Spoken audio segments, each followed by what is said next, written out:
to us. And we're live. I was not lying to you. Oh my that's gosh. a good way What to a way start. to start a What a stream. great way to start Oh the my stream. goodness. Lies, There's a deceit. way to lie. Speaking of lies, we are picking back up. Kind of a good segue. Crap, I forgot where we are. Remind me. I love the Ananias technical difficulty. Yeah, you guys are all out front of the swinging Ananias lied a sword. bunch about evil magic wizard users, whatever. I didn't lie at I don't all. know if Ananias has done And- any and- lying recently. And Thank you. octopus. Yeah, you did. Really? You told me. Yes. Ananias told me that Yes. an evil wizard teleported us out of there. It could have happened.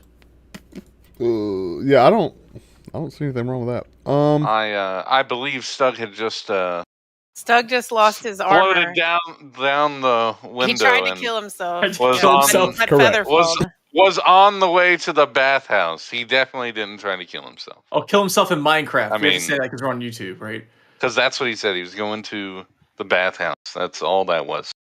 Oh, okay. Yeah. Well, we all I'm read drawing. something different in that I'm drawing situation. and making a map and labeling all of Stug's kills and the locations of where he killed things for him. just to help the authorities out. No, it's for him to have because she feels bad because that's what his armor did for him. I'm still soaked And in she's blood. good at map making and she labels map. Remember, she keeps the journals and she keeps the map. That's fair. I believe Stug was handed like a little towel to cover himself, but he's just going to start walking towards the bathhouse. I mean, I Okay, can't wait well, to in that level case, again. Like, I think you should cross class. Oh, let me just Son of a draw. bitch! Oh, that's right, because he lost his armor at the end of the thing. I forgot. Well, the armor. Yeah, is it's not still- lost. Well, yeah. excuse me. I'm sorry. Let me rephrase. He lost the magic part of his armor. The cursed part, yes, It's still magic. it is Okay. or was Just in case anybody didn't know where the swinging Was. sword was. right there, swinging sword. Swinging sword. Where's the place? The where everyone got scammed or Louina? Yeah. Where everyone got think even, this is what my it's dog right wants. there. That other place that's Everyone got Gelker's even. Gelker's shop, if you will. And the bathroom house. The bathroom house. The bathhouse is Should up be north. here.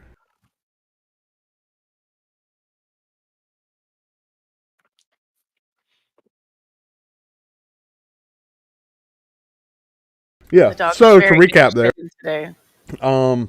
you guys basically found a counterfeiting ring underneath of Gelker's. Ran and convinced Harbuck to come. I don't even know. I have no idea why Harbuck was got, but he was. And y'all- Because I was telling him that evil wizards were in his town, and That's right. Yep, I forgot about all that. I mean, It Did happened. you also forget about the part that I killed 2 people? Oh yeah, no, I remember that. In self-defense. Yeah. Point being, you guys run and go get Harbuck and bring him there, and bring him into this lie and deceit. He tries to attack. Yeah, he tries to attack a giant octopus that spills out of a barrel. A giant octopus sorcerer that spills out of a barrel that he chops. Ananias drops the illusion right as he swings, and he cleaves straight through the leg of a young little bandit here. A 12-year-old boy. He gets younger every time he tells the story. He was. I mean, he was late teens. Okay, There you go. a wee lad. I'm gonna say 17 and 11 months. Wow. So, yeah, a child, Ananias. A child. What did I do? Okay. Nothing. I just wanted to make sure you knew. you turned him into an octopus. Yeah. Yeah. His birthday was in 2 days. Actually, 18th birthday. Yeah. Wow. At any rate, yeah, not having that. Because it didn't make it. Never made it to adulthood. How are you gonna make me feel guilty for something an NPC Oh no, did? no, I wasn't speaking to you. I'm informing the entire party about the situation. Sorry. If you Guys, feel... I have to say, sorry. I'm just. This has nothing to do with anything. I don't look like I live in a cave anymore. Okay. Anyway, I don't understand why it was always so dark. Okay. Anyway. Oh, this is a lot better. Yeah, this Confirmed. is good. It's like there's a sun outside. Right? Yeah. I know. So yeah, then Harbeck,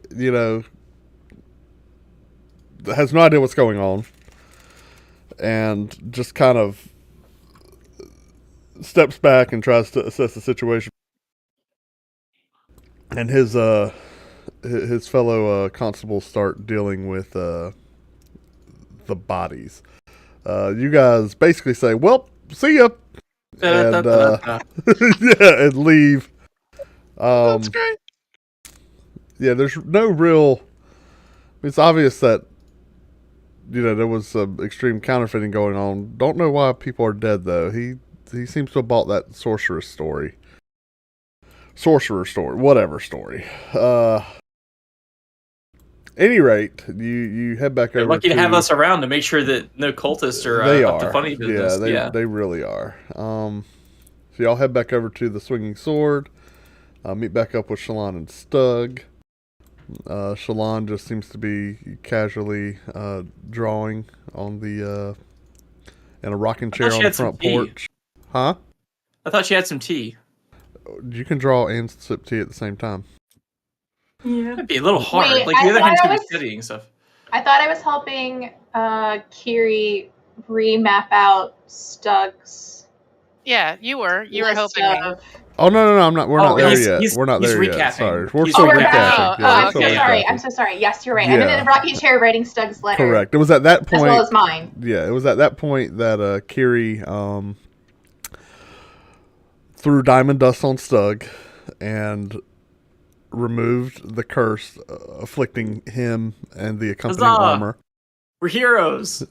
Saving the day, saving Stug from his choices. I don't know, himself. His curse. That's right. He had cursed armor. He Stug, was like every now and then he would lose his mind, and he was like attacking things, and more than he should. That almost got really bad in the Earth cultists area, if I recall correctly. Yeah, I'm pretty sure he wasn't cursed at that time. Stug has a moment of introspection and realizes that maybe he himself is the curse, and that is now that that's gone, what's left? Who knows? He tries to take his own life from the third story balcony after a long 45-second cinematic walk from his bed of sorrow to the windowsill in his bedroom, where his armor falls to the floor.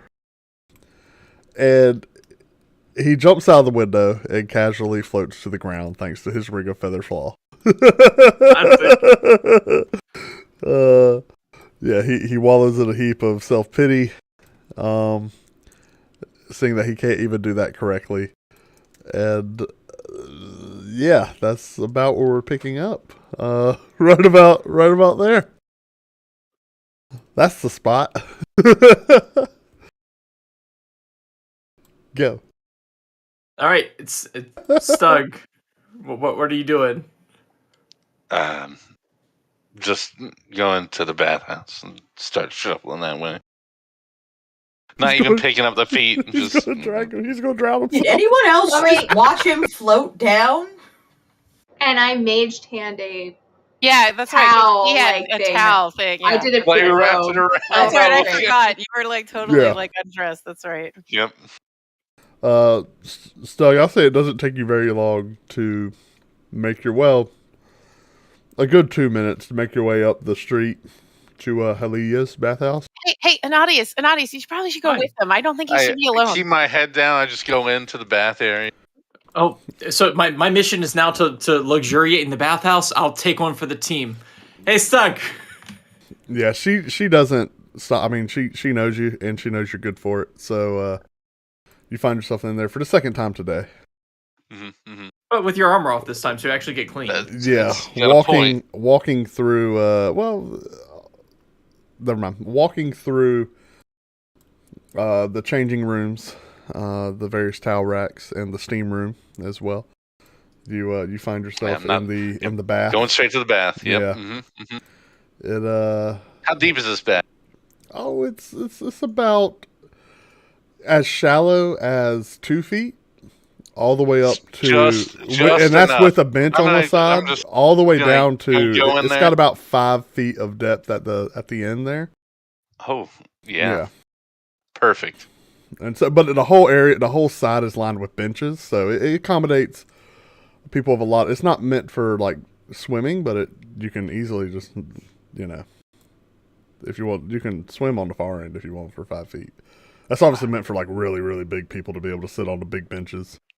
Just gonna go walk out to that deeper part. Sure. And face down. Yeah, your large muscular body causes you to not float very well. That's perfect. Yeah. You definitely I mean, you can almost just walk on the bottom. Not really. I mean, you kind of lay down. Yeah. You're submerged below the water. You see the rippling ceiling. I think I'm going to just stay there. Okay. It's fine. Okay. Anadius, you shortly after catch up walk into the front of Halia's. You just going to get a bath or? Oh yeah, I'm gonna go in there and make sure he doesn't kill himself. Oh sweet. Well, there you just gotta give a cursory wave and she nods and you walk on back as well. A little comment, but I'm dirty again already. Girl, you know I'm always dirty. Ooh. As you walk through the same path and you walk into the bathhouse and you do not see Stug. Oh. In the soak room. Just the pool ahead of you and the frothing bubbles. I guess I look around for him. Give me a perception check. Perception, okay.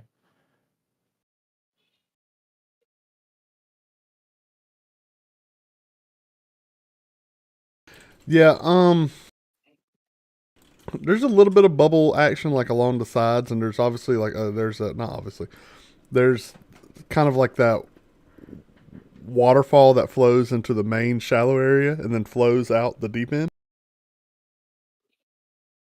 That said, you do see like a central little area of bubbles that seem to be coming from the deeper area, like right about the center of the pool, near the end. Mm-hmm. And you see those bubbles suddenly stop. Okay. But wait, did he actually go? Because doesn't he have see those bubbles suddenly ring of water breathing? Stug, I'm already on it. I do have a ring of water breathing. I'm already on it. Stug, at a certain point, you can no longer hold your breath. And give me a Constitution. Daggone it! I want to go over there and intimidate him. I want to scare him. We go ooga booga booga and make him scream. Gonna scare. Yeah. I can startle him. Constitution save or check? Stug, are you trying to avoid going ooga booga booga? I'm trying to hold your breath there. That's what this Constitution check is. You're going to try to hold against the involuntary gasping of air. 24. Let me intimidate him. Roll your d6. Ooh. Oh, that only applies to a save. You said a check. I meant a save. I apologize. Oh, might be. 20 game. Stug, you've had several pangs of holding your breath. This is the first real.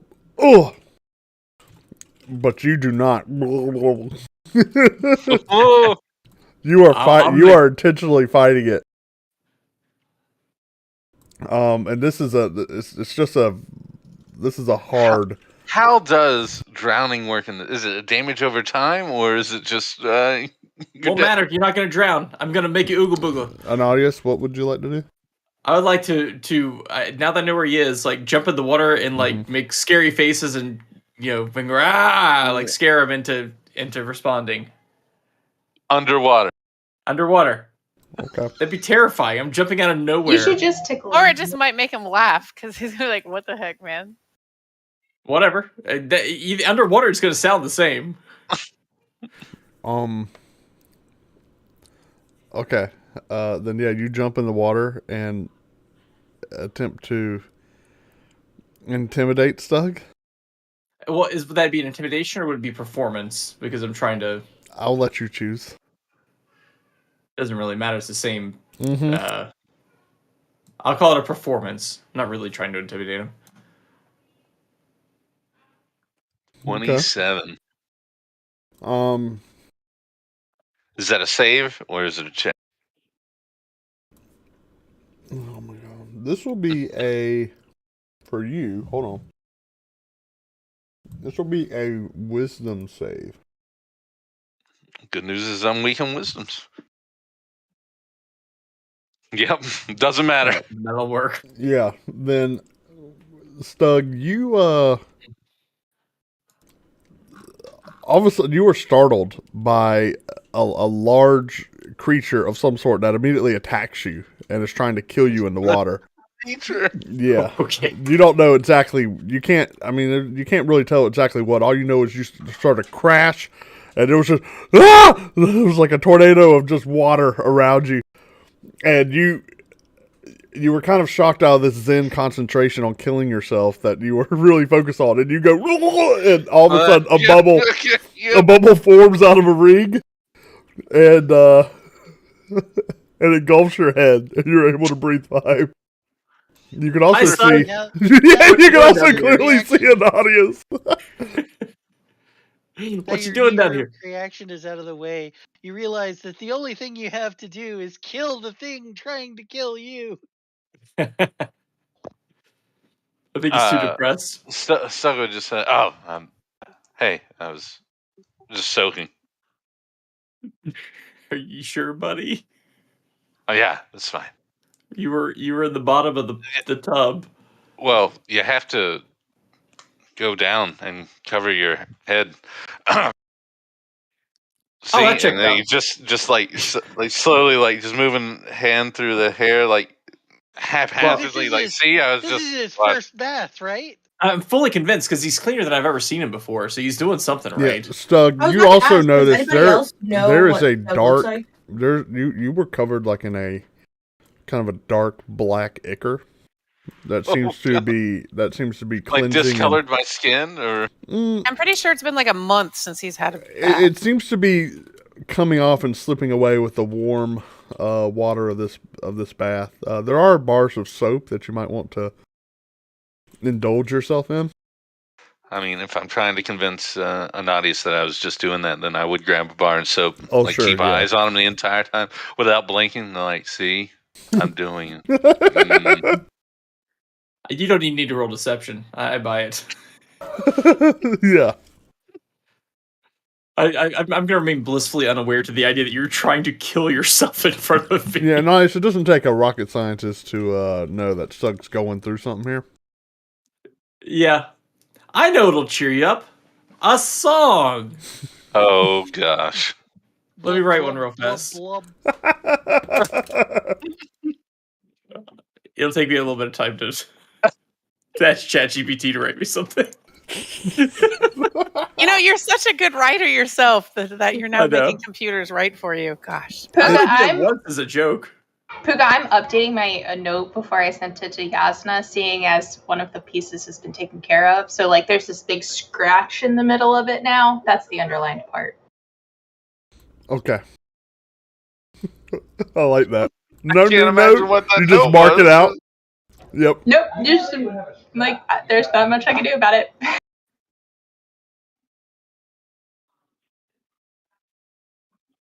Then, since Anadius is there, Stug would just, wash.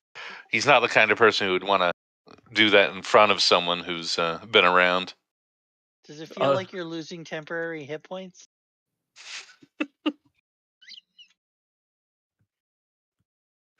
Not at the moment. We'll come back to you guys in front of the swinging sword. That would be Swift, Little Bunny, Quentin, and Kiri. Not Swift. Good try, though. Swift, Little Bunny. I'm sorry. That would be Shalon.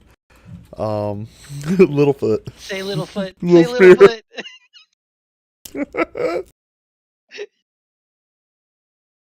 And One Luenda. day. I said Kiri and Quentin. You did, I know. The time they learn to say Little Spear will be the time that my character gets killed off, and I have to make a new one. Yeah. That's when they'll be able to confidently learn Little Spear. I'm very, very confident that as you're dying, you'll be called Littlefoot. Oh no, Littlefoot! It would be. There'd be a bit more emotion when it happened, though. It'd be like, Littlefoot, no. See, I promise it'd be better. I will totally put the last tree star on your coffin. The last tree star. Shalot, I have an idea. Come in here, help me. We're gonna make a map, and we're gonna label everything that he killed and when he killed it, because that was on his armor, and that's what he's probably missing. And I go inside and I spread out on a table and I start like pulling out my journals and open up my map and I start making a copy to label it. You feel like Quentin is watching this and his eyes are just progressively getting larger as he sees the list of these crimes growing in front of him. The number of people that he's killed. It's not just people, like wolves and not griffins. What was it? A manticore? Actually, what did he kill? Yeah, manticore. Most of it are things, not people. Yeah. Chest armor. There's a lot of people, though. There are a lot of people, but they're hidden. He's killed like 80 animals. I mean, yeah, he's killed 40 people, but... I mean, if we really want to start keeping track... I've fireballed a lot of people. Oh, yeah. I have been killing people since y'all found me. Mm-hmm. Yeah, I mean, do you walk help around kill people wearing a too. t-shirt that says how many people you've killed? Everyone, let's do this. Shalom, Littlefoot, Quentin, and Kiri. Little Spear, Quentin and Spear. Kiri, give me a perception check. You called me Give you a what? Give me a perception check, please. I really have to roll.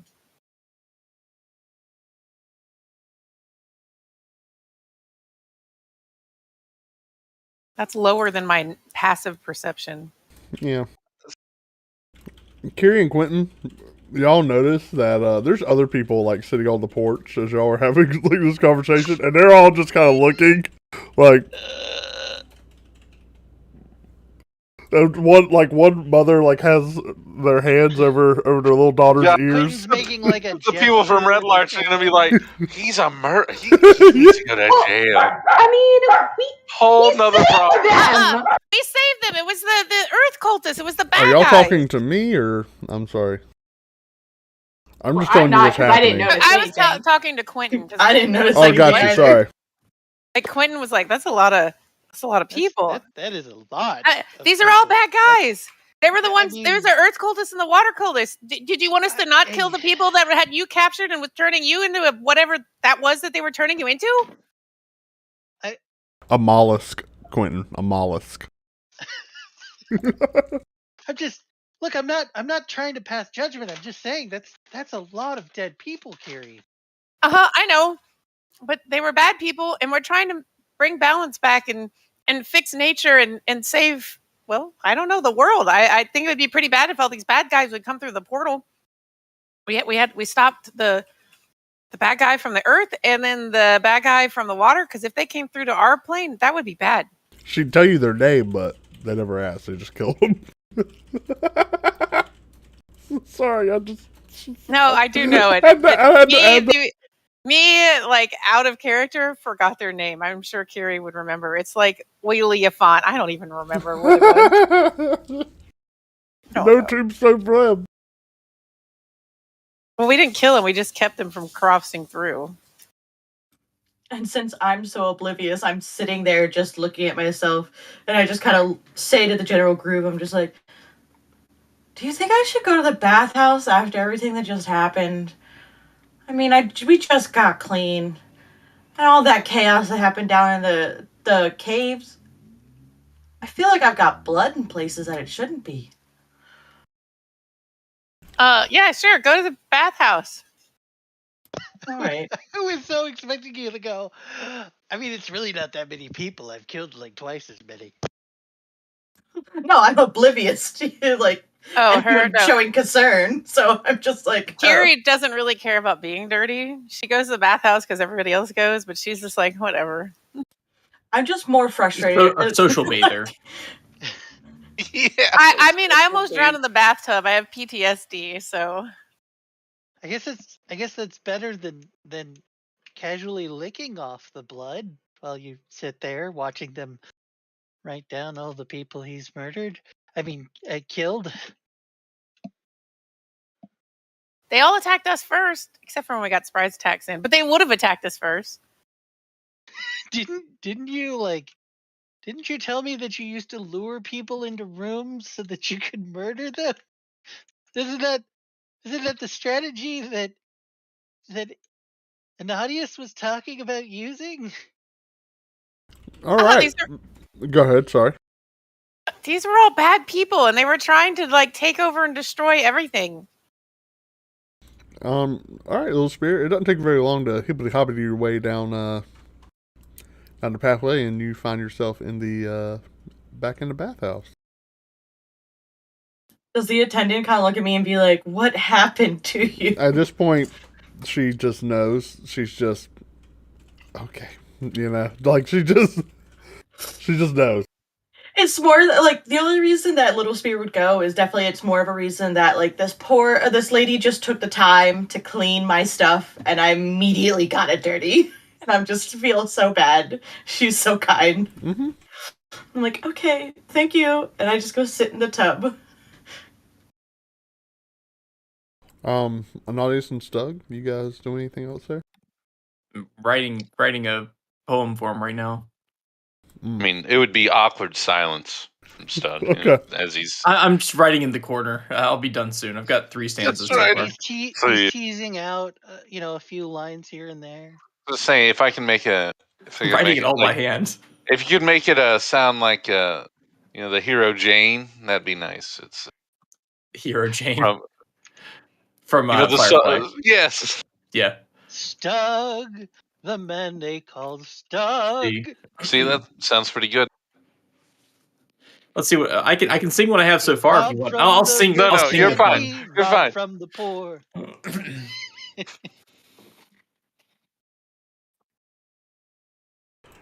I will say, I think Little Sue did ask what Stug actually looked like without his armor, and she probably hasn't seen him. Yeah, because I was like, well, me as little bunny does no idea that Stug even has something underneath his armor. That was just armor? I mean, you just thought you were like Full Metal Alchemist. You're literally just like this giant big armor person. That's all I knew. So I'm like, I have no idea. Have you guys seen him without his armor on? Like in the party, that is? Okay. I think we did at first, yeah. Mm-hmm. They used to even take it off. Mm-hmm. On the reg. But what you would see, Little Sue and Quentin, is like black hair cut short. He's actually clean shaved.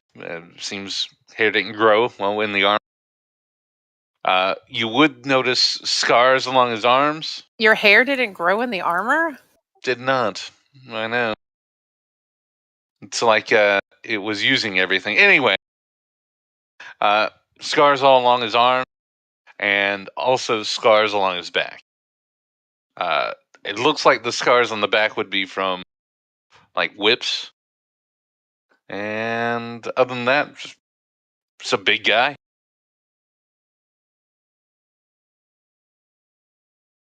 He also has Goblin Lover tattooed across his chest.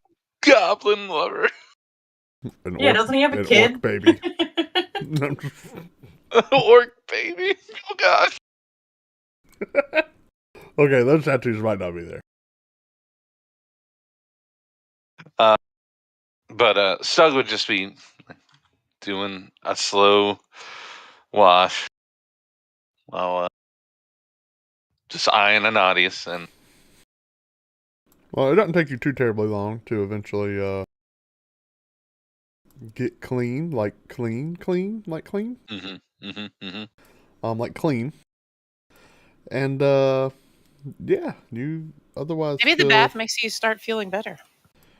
You otherwise feel well, I'll just say clean. I won't describe your emotional state. It's a warm bath, but I feel cold. I feel like my closest friend has left me. That's what I feel like. Yeah. But an audience is right there next to you. I'm working on it.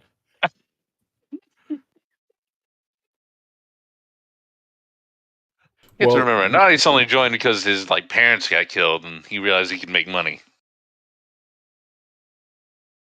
Is that right? Isn't that how you got here? I was about to say, you're the only person who's ever known my backstory. That's accurate. What? We knew your parents got killed. I just didn't know.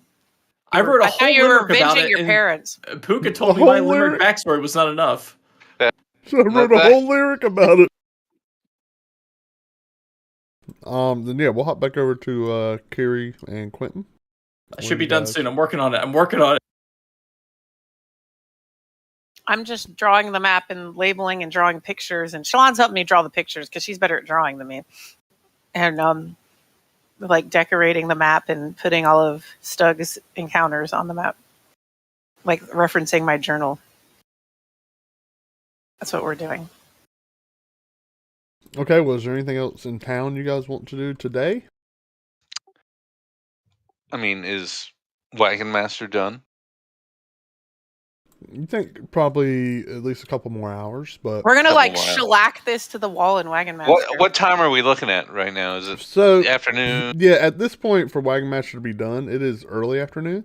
Okay. So, I mean, y'all could definitely wait till later, probably evening, grab Wagon Master and head on out of town, or y'all can stay for a night. You did get. I mean, I got the night. It'd be nice to get use the room.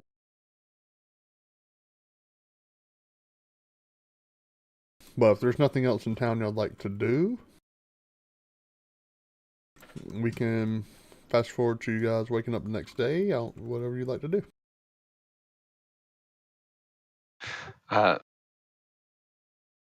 Stug would just want to go back to the room and probably pass out the day, but the rest may want to do stuff in town. I'm assuming that Shalon's doing the drawing. She's doing the art while I'm. And we're working on this into the night. Is that the case? Till it's done. Yeah, because it's going to be a gift for Stug. Perfect. So you can have time pass. That's basically what we do for you. I'm gonna try and shield their work from everyone else. Send there might be some on the patio, just kind of Hey, Little Spear, do you think you could go get us some food and bring it in here, and we can keep working while we eat? I mean, we can do it in the inn in a corner where nobody wants. You have your own rooms. You could also do it upstairs in the room. Oh, do we have big tables in the rooms? I don't know. I mean, they're decent. I would assume there's a desk of some sort that we could work on, but. And it's not like Kiri takes a lot of room. Well, it's true. Okay, we can go up to the rooms and do it up in the rooms then.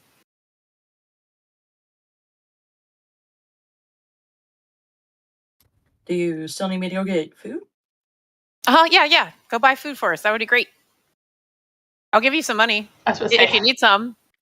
I'm you don't have to give me any, remember? Oh, okay. No, remember what?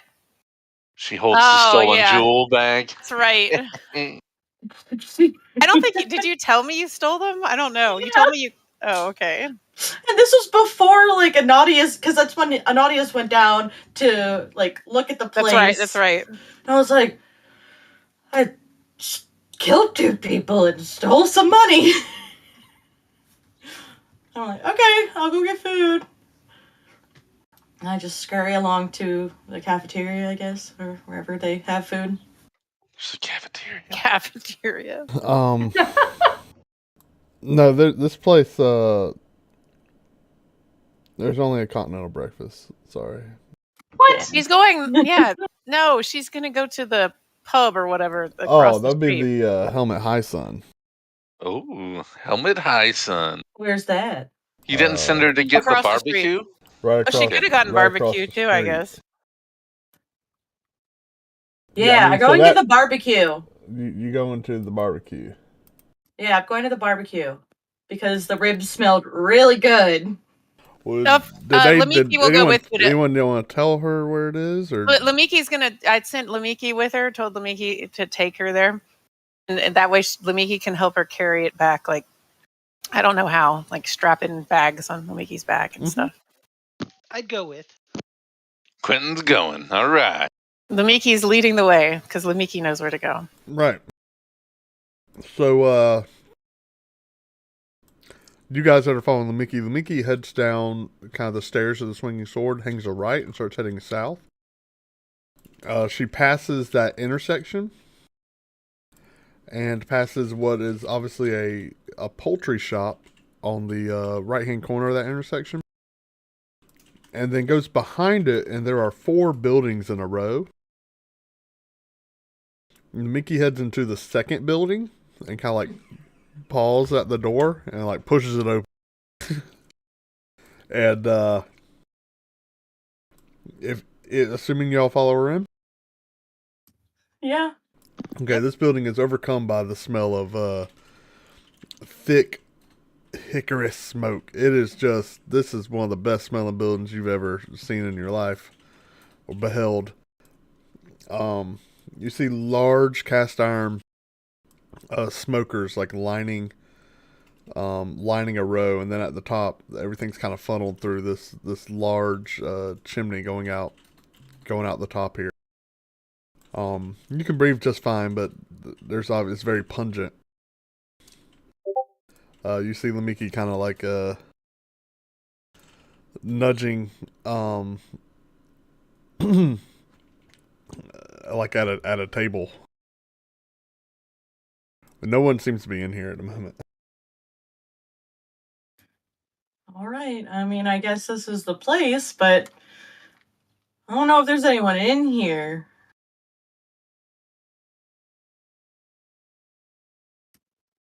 Lamiki meows or whatever. I'll say I'm like, Quentin? Meows? I was going to say roars. I was going to say roars. Meow. Meow came out. What? Nice. You see Lamiki walk over to one of the iron, the big cast iron, like tubes, and kind of scrapes it.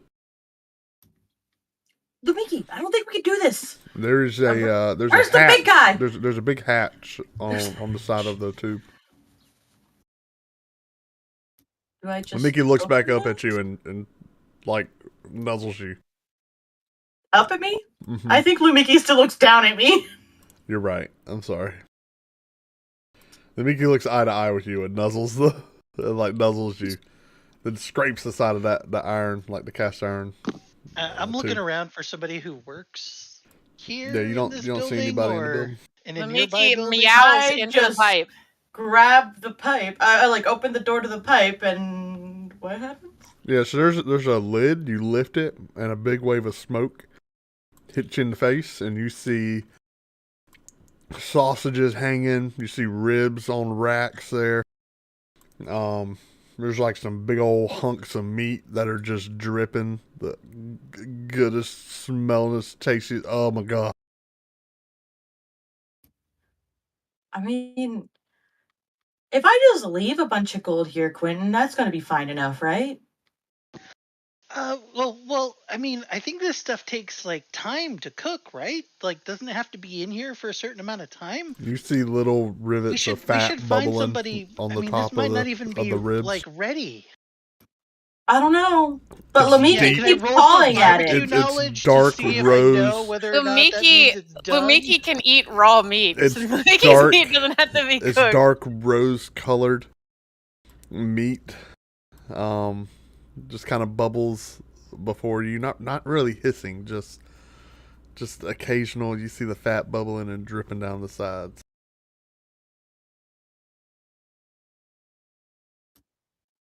All right, well, who was the dude that was the cooking? He helped us earlier, Quentin. It was Harbuck, the guy that accidentally killed the guy.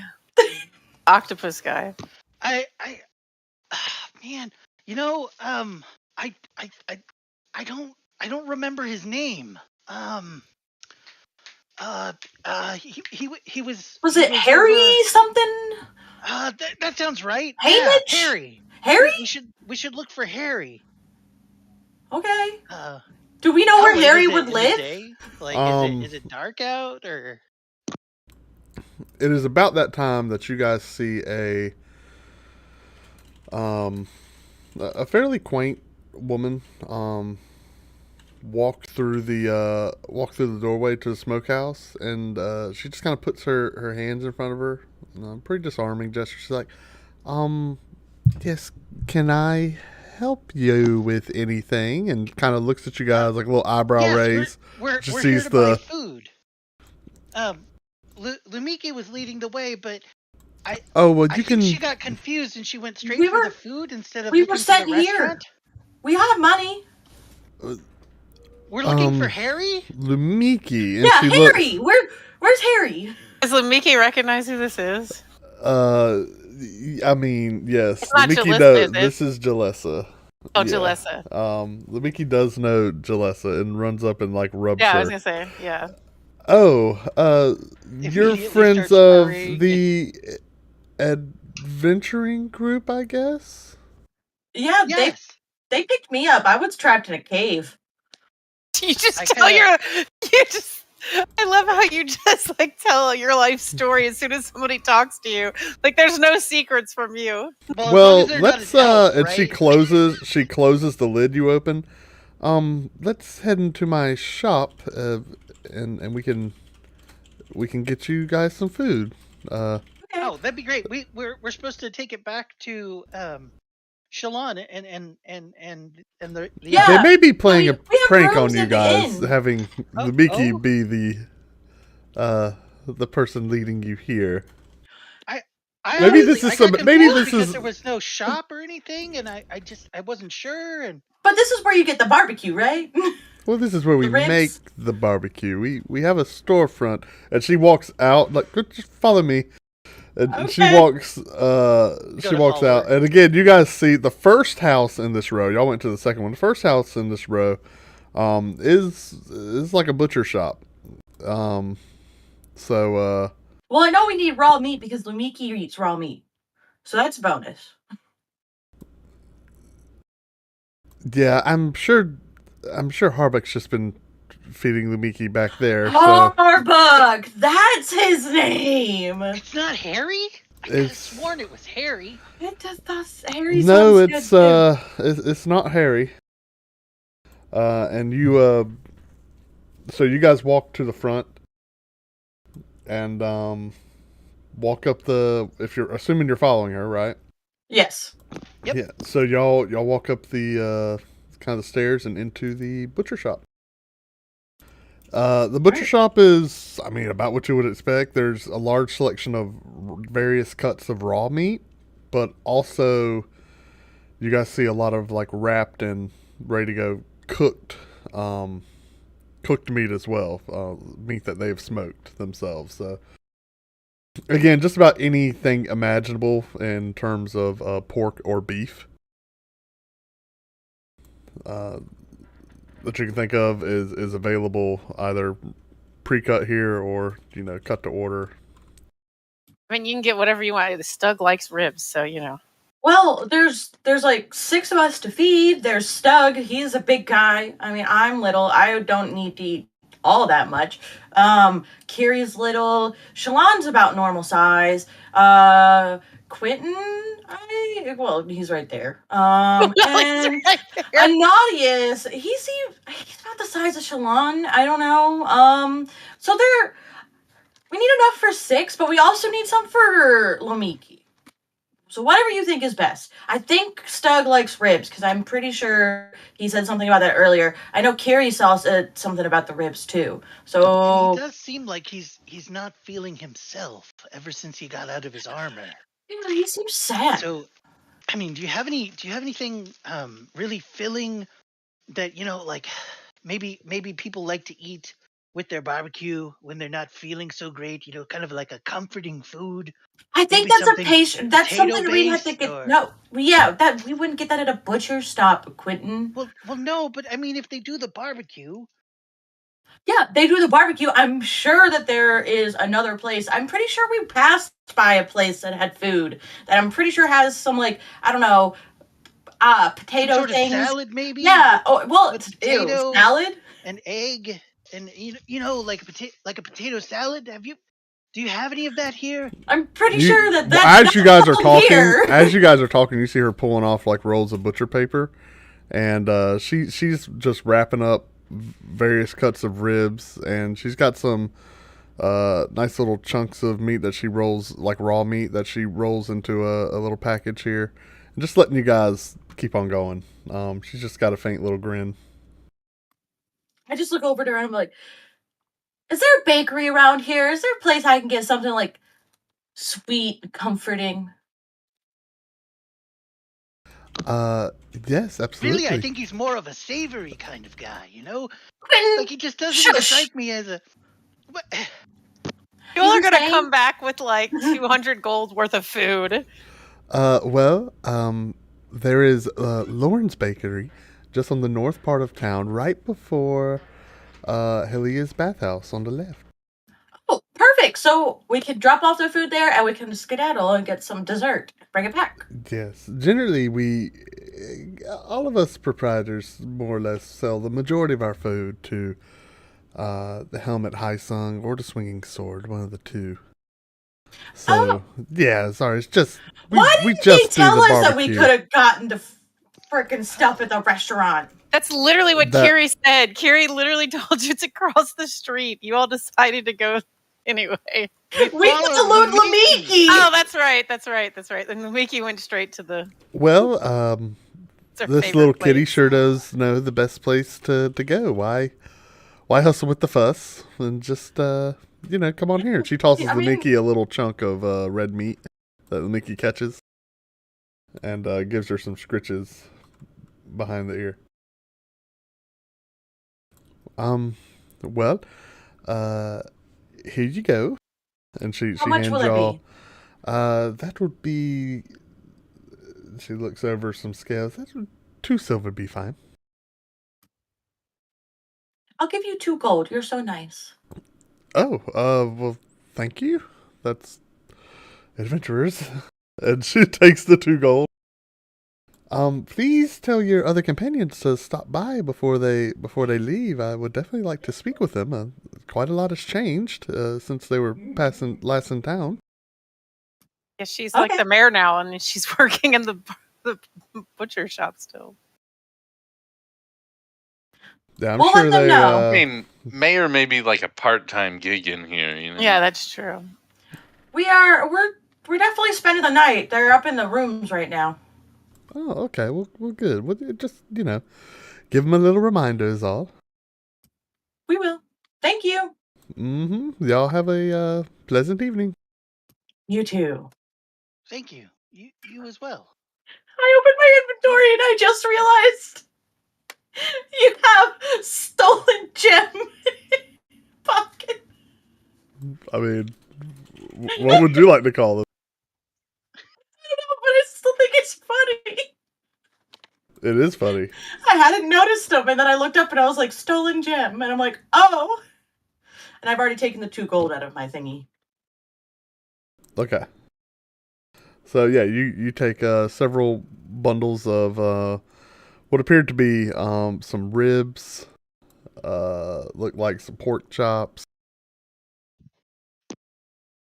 And you think you got some beef ribs, too.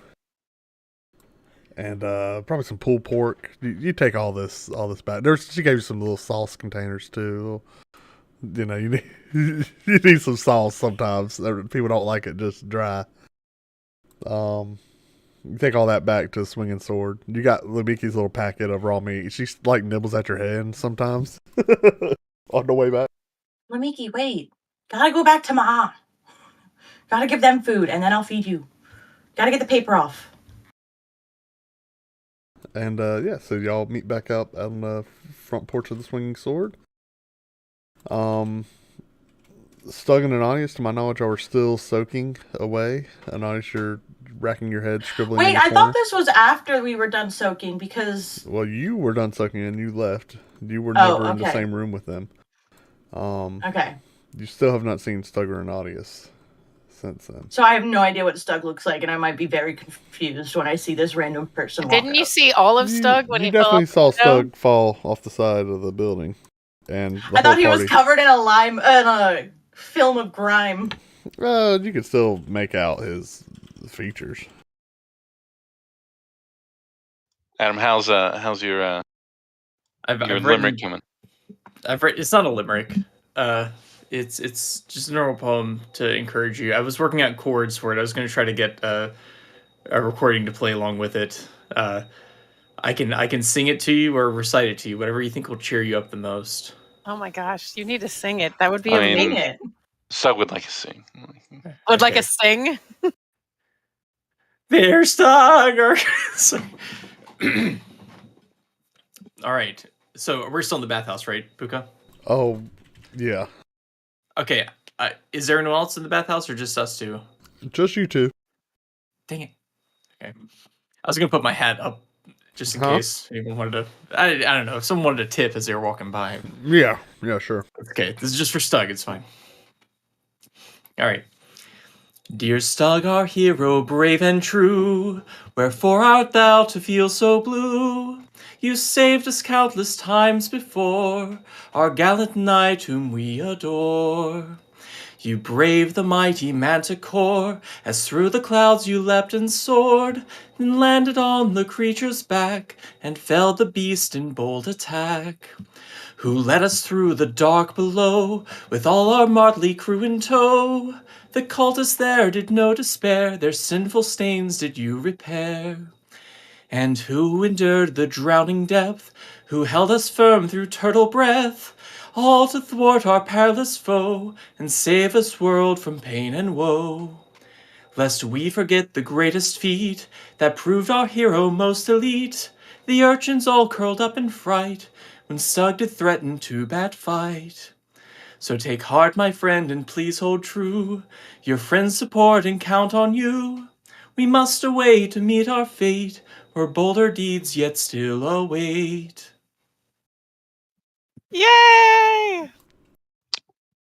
Snaps, man. Why are the rest of us playing this I will game? say, before you say anything, an audience, about 2 seconds, 5 seconds after you started singing, like y'all saw like rose petals start coming over the waterfall. Thank you. Somebody must have heard. Oh, that's what I needed. I think he deserves a point of inspiration. I would accept that point. Does Stug shed a single tear? Tear? I don't know. You're right. You get a point of inspiration. I appreciate that. What that was amazing. Congrats on the inspiration. Well done. We needed that recorded in on Apple iTunes. I had some corns. I read the whole thing of that issue that I said corns instead of chords. I had some chords in mind for it. Well, give me too hard to put on here. I'm clean. I'm ready to go. All right, it's fine. I believe you hear a voice on the other side of the wall. You two can stay longer if you need to. Oh God, I feel uncomfortable. That was so beautiful. Your Stuggy needs a scrub-a-dub. They're such a good couple. I'll take it. It's okay. I'm the bard. I'm used to it. Stug would give you 10 gold when we get back. I'm naked right now. Oh, 10 gold. I thought you said you were going to give me a tingle when we got back. It's like, That's what I thought he said too. And I was like, what? It's like, okay. Look, we're role playing. Let's go. I don't know. You hear? I think I got a tingle right now. Is that a girl on the other side of the wall? Okay. Fully worth it. Gotcha. I have no regret. The voice is too faint to tell. Yeah, that was. I wasn't sure if it was somebody on the side of the wall or if it was Helena, the owner. Pretty confident that was Helena. Oh, okay. Yeah. Oh, jeez. Stug would get out. And she's definitely probably in her early 60s, but has that ever stopped you before? Negative. have yet to seduce a dragon, but you need to start somewhere. Stug would get up and move far, still a little slow, but his head's now forward instead of down. He's not shuffling his feet. Yay! Just almost walking normal. That's all I needed. As you guys leave, Helena says, "Now you two come back whenever you need some privacy."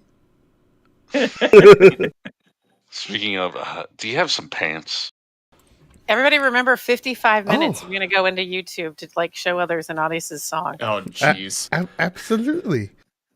And somewhere around 55. Anyway. She pulls a tape measure out real quick. Stug. Oh, okay. Now, just so y'all know, Helena's is also like a clothier shop as well. Yeah, she makes. I didn't describe that to the newer party members. Oh yeah, I was like you did. because she made Kiri a whole new suit of armor. Yep, she runs a dressmaking business, but also she's pretty good with a needle and thread, so she can make a lot of quick alterations. Would she patch up holes that she found in our clothes as she's does. washing them? Yep, she just does. Yeah. So yeah, she whips out a cloth little measuring tape real quick, Stug, and wraps it around your waist. She might be a little too close as she's doing it. And then runs your inseam. She checks the inseam very precisely. So after hearing Anadius' thing, she's getting excited. I understand.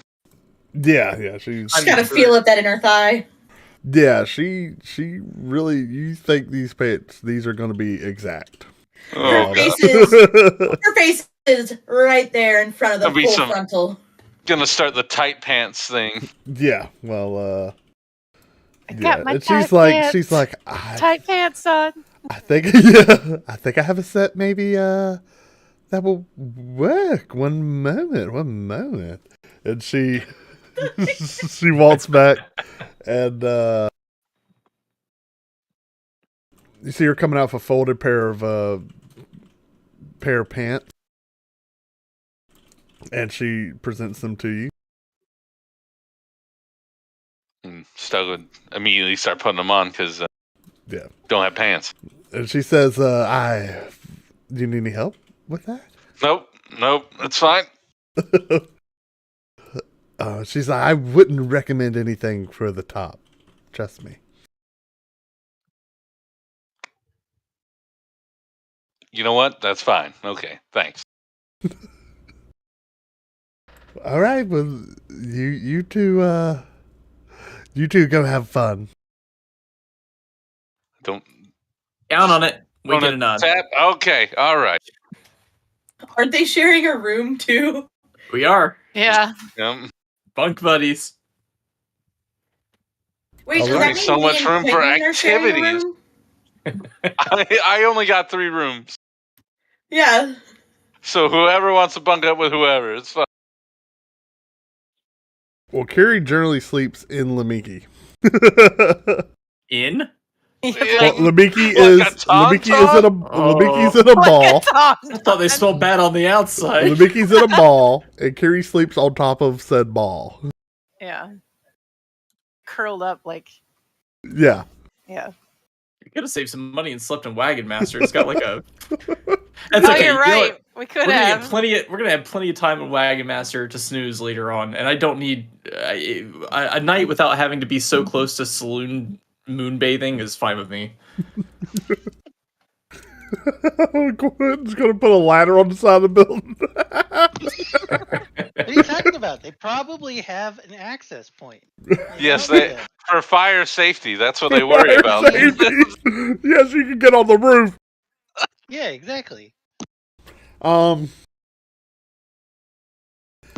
so Stug and Anadius naked in front of the window. I mean, Stug and Anadius, you guys find yourself back in front of the swinging sword. Stug has a pretty well fit pair of pants on. I think it's gonna. I can't take long strides. The party knows this. No, you can take very long strides. Oh. It seems to be those are preferred. Oh, gosh. Put them in spandex? Oh, no. It's leather. That's your preaching. This is... It's a little sweaty. Stug and I don't like Anadia's this. coming back. Just by the squeaks in the paint. I guess you could say he's squeaky clean. Oh. So yeah, you guys are also on the front porch. What I thought we moved to our rooms. I'm very confused.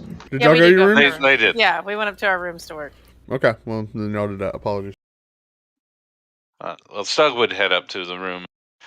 He'd just say, thanks, and I'm going to turn in early. I'm going to turn in early with you. But you might smell the food that's there. Oh, that's a good point. Barbecue. Is there food? Yeah, barbecue. Like in their room? Did they put it in as you our go room? down the Y'all hallway. can smell it down the hallway. You guys did smell it. Just... I would get some barbecue then. Hey, I hear somebody walking down the hallway. I'm hoping my passive perception would probably hear them walking down the hallway, What's that right? squeaking? You can hear Stug walking most places. Hey, Siobhan I hear has walking. her glasses on and she's like focused on this project that you've given her and she's like in it. So like there is no anything. I go run to the door because you all brought back did you just bring back the meats or did you go back out and get the sweets too? Stug would just grab one No, of I the... hadn't gone back out yet. So it's just the meat. Okay, I run to the door. Stug, come here. We got your favorite food. Come here. And Audis, you can eat too. Oh, that's nice. Stug, do you like apple pie? No. Do you like cherry pie? Yes. Okay, I'll be right back. And I run off and I go to the bakery. So would look at all the food and just grab one of the beef ribs. I look after her for a moment, debating on whether or not I'm going to follow her, but then I just decide, like... You followed her last time you saw going with her, so she's likely to actually find the place that she needs to go, so...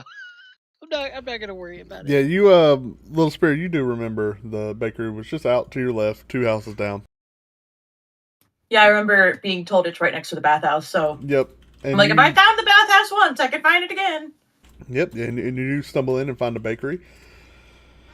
I mean, you see a whole bunch of mixing bowls on the back, bread laid out all over the place. There's a countertop with like a glass front and a whole bunch of different trays with various pastries, cakes, muffins. Do I see anybody?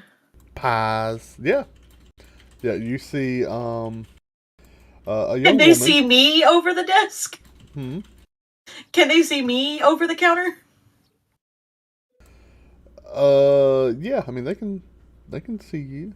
Yeah, you see a young woman and a little bit older man working kind of in the back. And as you come in, I mean, yeah, there's they got the bell action when you open the door. So you open the door, you flip that little bell. So and, you might not see me over the counter, but they heard me come in. Sure, yeah. The woman walks over and kind of addresses you over the counter. Oh, yes, what can I do for you? She's covered like in flour all over the place, like on her face. Do you have a cherry pie? Cherry, Do people in this town think it's weird that there's like a talking kitty cat? I mean, they've seen Tabaxi before. They've seen jackalopes. They see They have you're right. seen You're right. jackalope. This is a fantasy world. You're right. You're right. A lot of things come through Red Larch. Other towns, not necessarily so much. But Red Larch has seen a lot of things. Because they are, I mean, y'all are not always the only adventuring groups through town, per se. She says, yes, we should have a cherry pie. It was baked this morning, is that alright? That's perfect. That's not do you too also old? have... Okay. No. Do you have 2 baguettes? Baguettes. Do you have 2 long pieces of bread? Yes, absolutely. Long pieces of bread. I love it. I had to think about because I'm like, oh, this is a fantasy world. They don't necessarily have French. So I'm like, all right, I'll get 2 of those long pieces of bread, and I'll take the whole apple pie, whole cherry pie. It better be a talkie piece of bread. What about any butter? You need some butter? Or some jams? What are you going to put on the bread? I usually just eat the bread by itself. I don't think I've ever put jam on the bread. She seems physically harmed by that statement. By itself? Yeah. Well, that's okay. For the purposes of tasting, that's fine, but our breads are specifically baked and designed to be sort of like a conduit for other condiments, if you will. I mean, there's barbecue back at the inn, but no, I've never put anything on my bread. I usually only get scraps. Barbecue's fine for savory, but what about sweet? Nope. Still Okay, follow my instructions. And she grabs a jar from behind the counter. It's like, this is a mixed berry jam. Okay. Okay. Yeah. All right. You have a knife? Oh yeah, I have. Oh yeah, I have knives. Okay. I've got a knife. That's right. The tentacle rod is wrapped around my body. That's a good point. I keep forgetting about these things. Yeah, maybe there should be some different reactions here. Forgot the tentacle rod exists sometimes, and how she chooses to carry it. Right. Yeah. And she's like, okay. So, and she has another glass jar full of butter. Not a very large one, probably about like yay big. But there's, a lot of butter. She's like, now this butter has been specially whipped. It's very soft. And all you need to do is you're just going to put this on the bread as you eat it. Same with the jam. You can do butter and jam. Butter and jam. Yes. That's new. Hold on. And you see her go to like a piece of bread like behind the counter that's been cut before, and she cuts off a piece, and you see her whip out another knife and put some butter on it, and then another one into another, like a larger container of jam, and she slathers some jam on there and hands it to you. Please, I need to see this. Yeah, you are. Oh my goodness, that's so good. Where did you find the things to put on this bread, though? They grow. They grow? Yes. In Kiri's hair. You could just grow jam? In various bushes. Bushes? Yes. So you can usually use any berry and make it into jam? With only particular ones. No, you can't use all the berries? Not every berry. Can you use the berries out of a hair? I'm sorry, what? Kiri has berries that grows out of her hair. She only gets like a few a day. What's a Kiri? Kiri, the other, they don't actually grow out of her hair. She just makes them every morning and puts them in her hair, but whatever. She's like, I'm like reaching up like barely above my head. I'm like, she's like, yay big. She comes in she has Lumiki? Do you know Lumiki? I don't know what a Lamiki is. Is she another short person, a little tiny kitty like you? Green hair. She's not a kitty. Not a kitty. Sometimes calls her a jackalope. Is she that little antlered fairy? Yeah, that's her. Walking around with the kitty cat. That one? Yeah. Okay. Yeah. Yes. Oh no, I've seen it. I've never engaged with her. I don't believe. Oh, okay. What about her again? I'm sorry. She berries. She has berries that grow out of her hair. Okay, that doesn't surprise me, I guess. Fairies are magical creatures. I don't know. I would need to try one of them first before I made a jam out of them. Would probably. That's blueberries, blackberries, and a couple of cranberries for some tart. in that jam. It's very so good. How much jam can I get? How much can you get? What does that? Like, can I buy any jam? Yes. Or butter? Yes. Okay. Can I get and one she jar of points jam behind and one you, and jar you see of butter? a counter. You see like not a counter. Like a bookshelf full of various jams. There's so many. They're actually ordered by color. You see the far range from yellow, red, blue, some purple, all the way to like dark, like almost black. You have all the colors of the rainbow here. We have a lot of jams. That's what makes bread wonderful. Bread's wonderful by itself. Oh, it is. But it's amazing when you include jam. Today's been a wild day. Yes. I can imagine. Have you ever had a croissant? A what? A croissant? You have a croissant, but you don't know what a baguette is? I know what a baguette is. That's what you're holding. Okay. Would you like a croissant? Sure. Can I try a new jam on that? This one's filled with a surprise. Is it a good surprise? Take a bite. Is it a good surprise? You take a bite of a croissant, and it is full of a very soft and extremely sweet buttercream that just explodes in your mouth. Just roll a Constitution save. I don't know how else to put it. A Constitution save? Yep, I need a save. That's what I thought. You're on the floor, immobilized. You're like, kind of convulsing, like as your body processes. This is the most amazing. Oh, okay. Tasting not thing. Out of like it's just. No, so you're good. not poisoned. You're not being kidnapped. Cool. You're having an experience right now. Okay, you're safe. I'm gonna get back to the inn, a changed person. Yeah, you're safe. You're gonna be addicted to jam. Every time you see jam, you're gonna be like, I need more jam. Guys, I can stop whenever I want. You didn't Harry, know give me all your berries. In the world. You didn't know, what all this killing was about and moving through life. It was very, very casual and carefree for you. But you discovered the moment. Yeah, as you're convulsing, she says, "What we do is we just take that butter that you have right now," and you're like.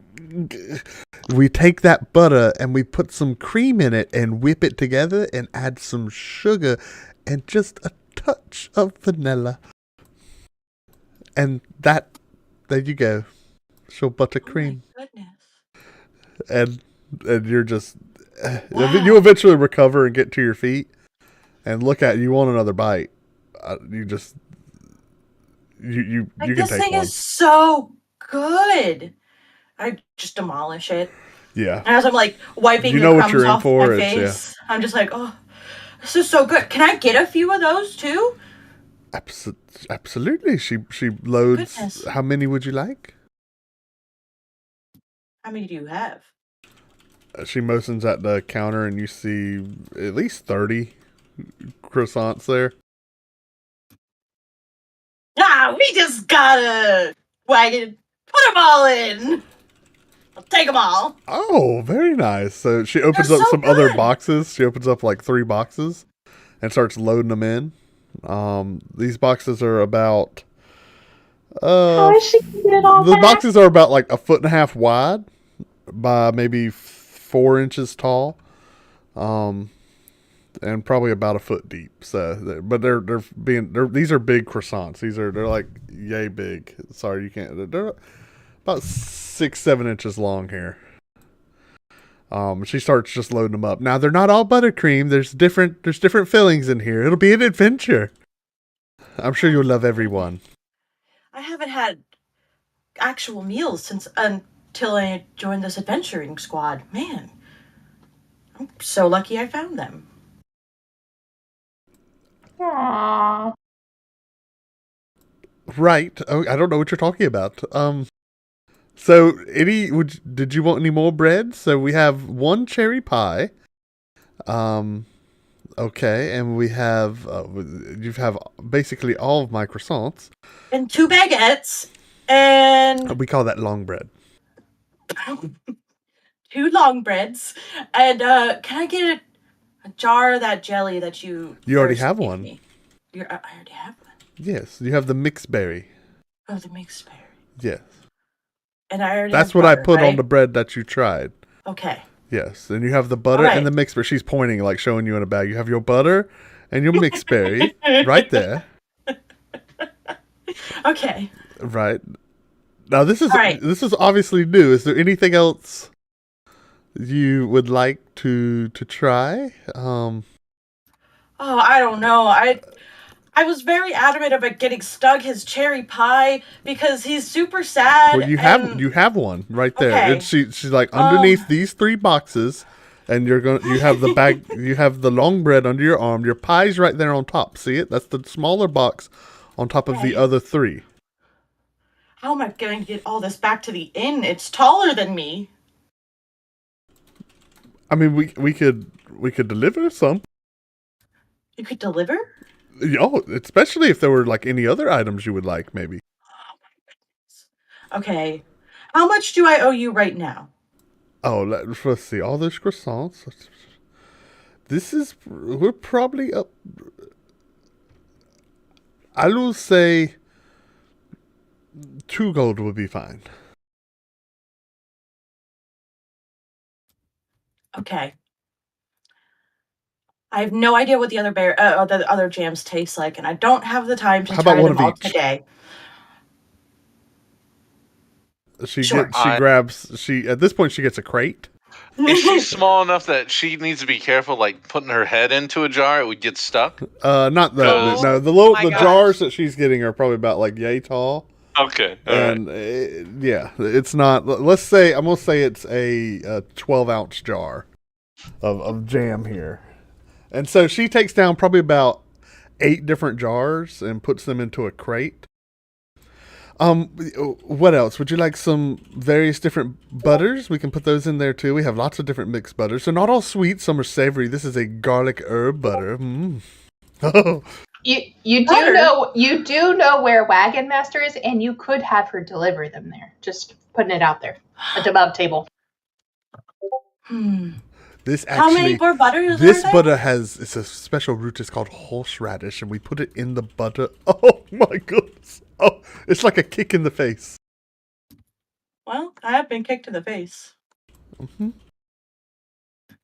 Whatever. Throw them all in there. Do you know where they make all of the stuff, like where the wagon is? Where they make all the stuff where the wagon is. What? I'm sorry. This is my first time to something like this. I cannot remember. This is your first time eating bread.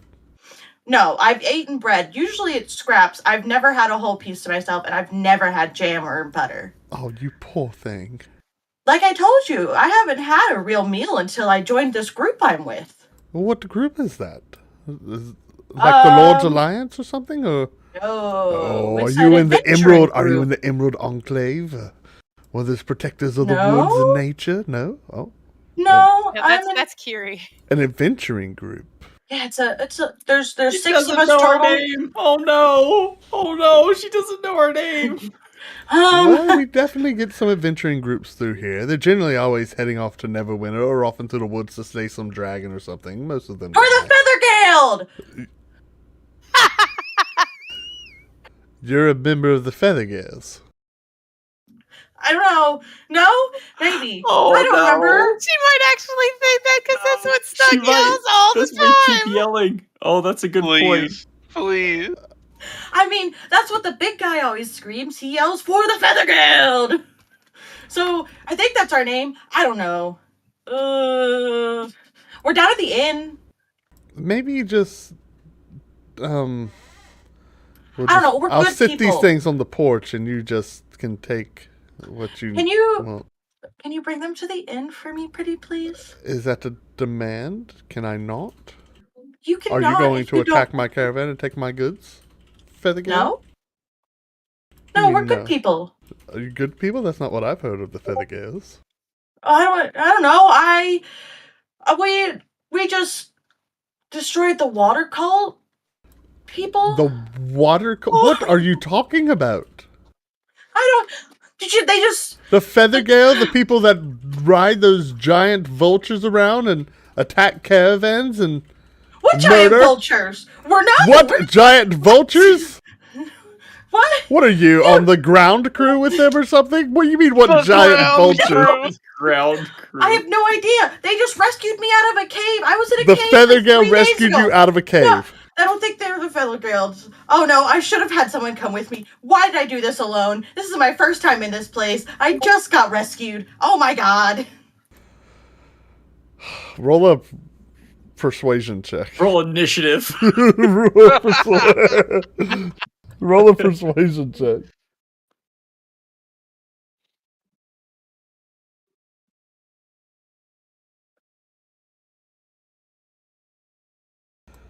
Oh, that'll do. How about this? How about you calm down? She cuts another slice of bread, puts some butter and some jam on it. Here, have this. Breathe. It sounds like you're very confused. Is it a lavender butter? Is it a common? No, this is a regular. That's a good idea though. That's yes, this is a I like that. And now this just turned into a lavender butter, and now that's in the crate. Thank you, Wack. Nice. There's also another one in the crate. Why don't you just calm down, breathe? I'm sorry. That's okay. I'm sure. Maybe you shouldn't go anywhere alone. In this state. No, I probably shouldn't. I mean, we're just back at the inn. Yep. I just wanted to be really nice, and no one came with me. Oh, that's okay. Well, I did know where I was going. I just don't know the name of our group. That's okay. I'm going to have my husband Magnabar. Okay, he's going to help you carry everything back to the inn. Right. All right. How much do I owe you again? Okay, so with all the gems and the additional butters and all these croissants, the 2 long breads, right? You're taking 1 blackberry and one regular whipped butter for your bread tonight, right? And all your croissants you're gonna pig out. It'll be disgusting. So the final is we're gonna say 4 gold, 3 silver. Is that okay? 4 gold? Yeah. 4 gold? Are you kidding me? She's a crate of jam, guys. Like a whole big crate of jam, not just big one jar. Of a crate? Is there inflation happening here? What? 4 gold? Pookha, how many flavors is it? Love the fact it's not Ananias' money, too. There are 7 varieties of jam, and there are about 5 varieties of butter that are put in this crate here. The croissants were the big. The croissants are not free. Okay, there's 30 croissants in these bottles. Okay, croissants. How is she carrying this? The husband's helping carry it back. The husband, Magnabar. If y'all haven't looked at Discord's group chat, y'all need to go look at it. So is that okay? Yeah. Here, just take 5 gold. Well, thank you. I'm so glad I'm not there. She gave away 2 gold earlier for whatever she bought. Thank you very much. Please come back anytime. Thank you. I will You're let you so sample. Nice. Yes. What was your name again? My name is Lauren. Lauren? Yes. It's nice to meet you. My name's Little Spear. Well, you are little, and I haven't seen your spear, so thank you. Magnabar! Carry this crate! It scares me, and all my hair puffs up, and I'm like, oh! Poof. Do you have a pleasant day? Thank you, you too. And you we head on back to the your inn. husband, who's also covered in flour, come out. He grabs this crate. He's like, "Where are we going?" We're going to the inn. We're on the 3rd floor. Okay. Anything to get out of here. All right, so we get on back to the inn. I mean, come back to the room. All right. With all my stuff. Yeah, he follows you. He follows you down the street. He comes like, you got a lot of different jams in here. Yeah, I tried one, and then she gave me just all this butter too. Oh my goodness, I haven't had jam or butter. I didn't mean let's talk about it. I was just observing. Oh, okay. Wow. She's just like, okay. I didn't mean let's talk about it.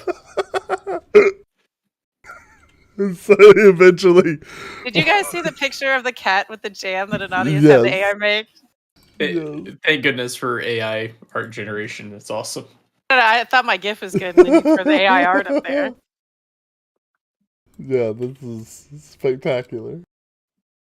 Oh my god, I love the last picture. It's just so perfect. It's what I feel like. It's what I feel like I would have looked like if I actually was. And I don't know. Yeah. Yeah, that's perfect. So yeah, you find yourself back at the Swinging Sword, and he brings the jams all the way up to the 3rd floor and sets them in front of the room. He's like, all right, I gotta go. Thank you. I bust in the door. Guys, guess what I found? Huh? What'd you find? I come running back over to the door. There's jam and butter. I got so much jam and butter. I also got a whole bunch of Did you just bring a crate of jam back? Oh, well, yeah. But I grabbed the box. Here, Stug, open this. Stug grabs it. Listen, it's a cherry pie. Yeah, I got it for you.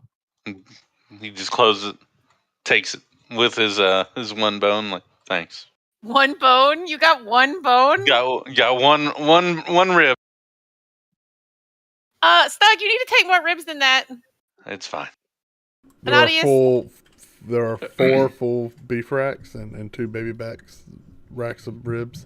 Also seems to be approximately crate of croissants. There seems to be approximately 3 pounds of pulled pork barbecue. Oh my gosh, we're gonna load up Wagon Master. We're gonna have the best car ride. There's to the next also 2 pints of 3 different barbecue sauces. One's comes in pints. No, Stug comes in pints. Stug, get back in here. No, come in here. You're gonna eat with us. Come on, come in here. Come in here. I start tugging on your. Can I even pull on the pant leg? I just really want to go to sleep. You really can't, Carrie. You really can't. There's not much surface. Touching that pant leg. It's too tight. Touching that pant leg's like touching a slick rock on a river bottom. Oh wow, Stug, these are interesting pants. Yeah, they are. Get back in here. Eat with us. The mention of the pants. Shalon turns around and looks. Are we almost done? And then goes back to takes a peek. Are we almost done? Yeah, Shalon, you see what seems to be 2 long and proud tree trunks with whoa, okay, some sort of I don't know, some sort of squirrel's nest lodged between them. What? They're at the top. Squirrel's nest. There's I'm sorry, don't mind my tree trunks and my squirrel's nest. That's where I keep my nuts. And as quickly as she looks, she turns back to her thing, making sure nobody saw her. Probably for the best. Y'all are ridiculous. Taking her peek. Yeah, it's something about those pants. They just give and bend with the flow. I would really appreciate it if our enemies had some sort of distraction penalty when fighting Stug now. Yeah. Well, hopefully he'll put some armor back on when we actually fight again. Hopefully. But Stug would not try to stay. He would try to just go to the room I think he's just gonna eat a whole pie in one piece. Okay, that sounds about right. But like Winnie the Pooh Does he style, notice right? the 4 Like, boxes of no stuff that's fork, outside? nothing. No, just one whole pie. One scoop of hand at a time. Oh bother. Yeah. There are no Oh, spoons. bother, He's nice. just clawing into it. Ananias, that was perfect. Dude, say that again. That was funny. Hey. Oh bother.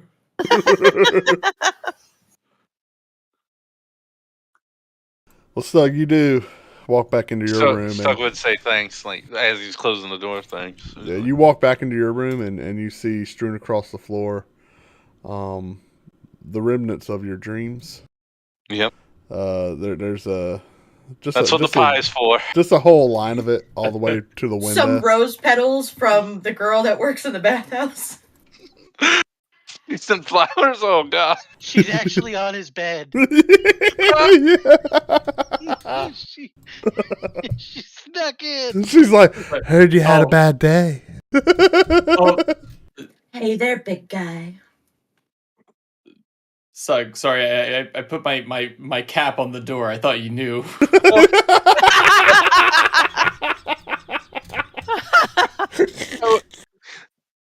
Stug would have to go back to the group with everyone. He's like, well, I know, yeah, that's the rules. It turns out I'm eating with y'all. He'll just jump out the window. I'm gonna eat outside. Oh, gravy. But no, you are back in the room. Sorry. It would be you. Only thing be having is absolutely hand into the pie. All right, Pookha. So we finish the map, however late it is, and we go to put it in Wagon Master. It's going to be a surprise for Stug, like the big wall of like Stug's accomplishments. Okay. Well, y'all doing anything else tonight? Anyone else doing anything? I ask if people can help me take the croissants and jams to Wagon Master, so we don't have to do it in the morning. We'll carry them as we go to put the other thing there. Perfect. Need to put the bean in there too. There'll be some I'll leftovers. go I with, imagine. because I want to see if Wagon Master is parked outside. I've Oh, been God. itching to test this moon roof thing. We're gonna have to clean. The first thing we're gonna have to do is clean that bed. We could just assign him to that bed. Nobody else has to see That's it. fair. What about the pillows? It's the orgy bed, and I feel like it's a little selfish to claim it all for himself, but So you guys, who's going to Wagon Master? I'm going because I want to go.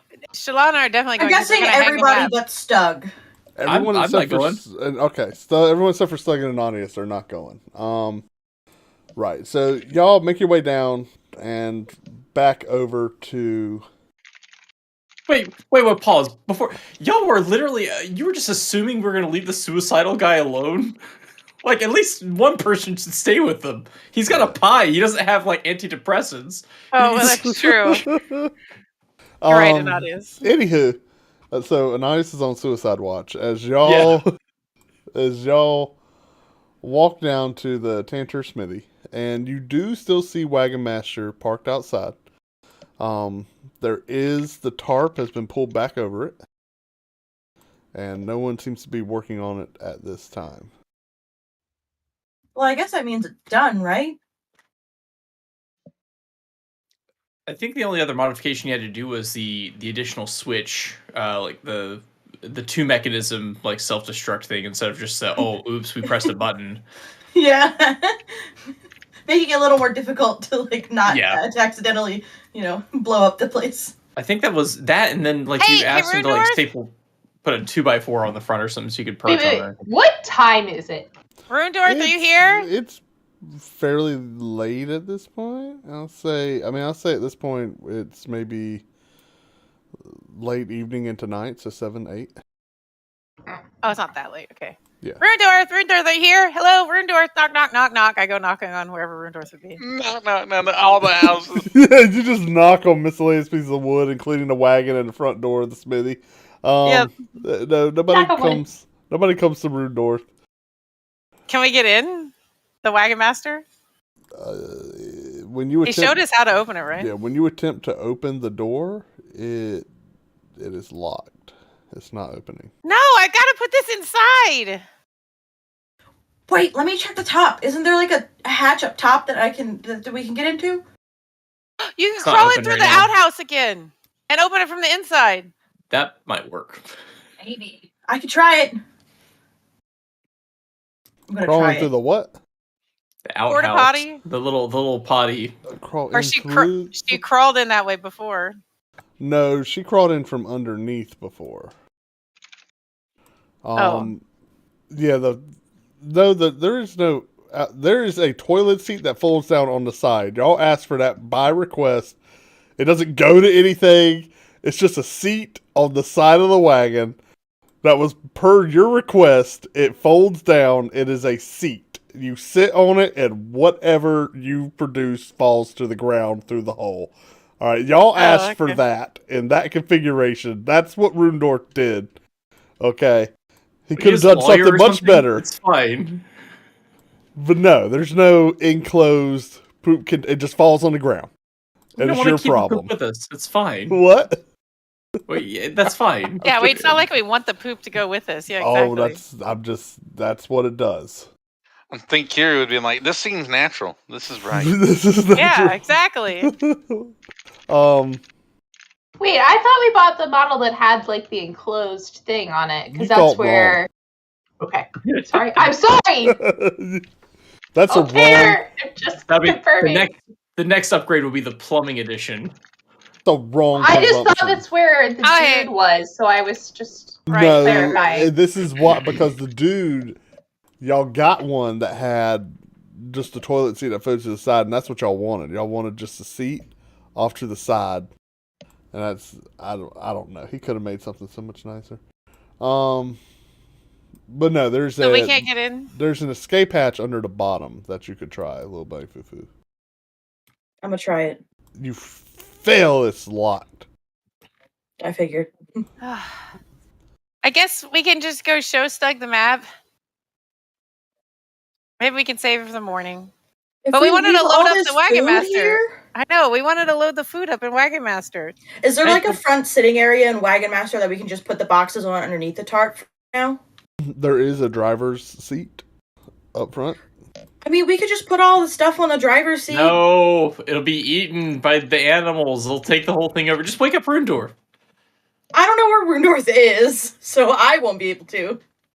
Rundorf! Run around saying, "We're the Feathergale!" Just start yelling. Rundorf is a dwarf like a bar in a city. He's in the inn where we are. Yeah, wouldn't we have seen him on our way out? I mean, he probably there's a distinct chance, or he's at the bar next door. I'll run back probably and at the bar next door. That's probably where he is. You're probably right. Wow. Yeah, the dwarf probably at the bar. He had a long day of work. That's where we found him before when we came back. All right, so where's the Rundorf is not at the bar. He's at the poultry shop. He was at the poultry shop. Yeah. He was the at the correct answer was poultry shop. Really? No. So y'all run to the Helmet High Sun, and I presume just kick the door down. I don't know. You're just running, freaking out. Rundorf! We need Rundorf!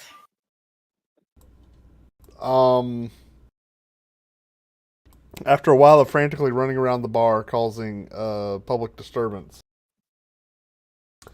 Rundorf eventually pipes up. He's actually at the bar, mug in hand. He said, "Over here!" Hi, Rundorf! Hi! We need to get in the Wagon Master. We have some stuff we got to store in there, and then I got this really cool map we got to put on the inside, and I need to do it tonight because we got to cheer Stug up, and we got to store the food so it doesn't go bad, and we don't want the animals to get it from the outside because then we don't put it in the Wagon Master. Oh. What? Huh? Can you? Do you have a key so we can get in Wagon Master? Wagon's got a key. Do you have it? Key. It's locked. Where's the key, Rundorf? He's drunk. I got a key. Can we have wagon. Can we have it, please? Well, I was gonna park it out front of the inn and surprise you in the morning. Well, we just need to go put this stuff in it. You can surprise us in the morning. And Nadius and Stug aren't here. You can surprise them. We just want to make sure our food doesn't go bad. and get eaten by animals. I didn't put any food in there. No, y'all we want have to get your own food. We did. We bought it. You got food? Yeah, and we want to store Bar's it in got the wagon. food. He grabbed some looks like fried potato slices. He's like, they got food here too.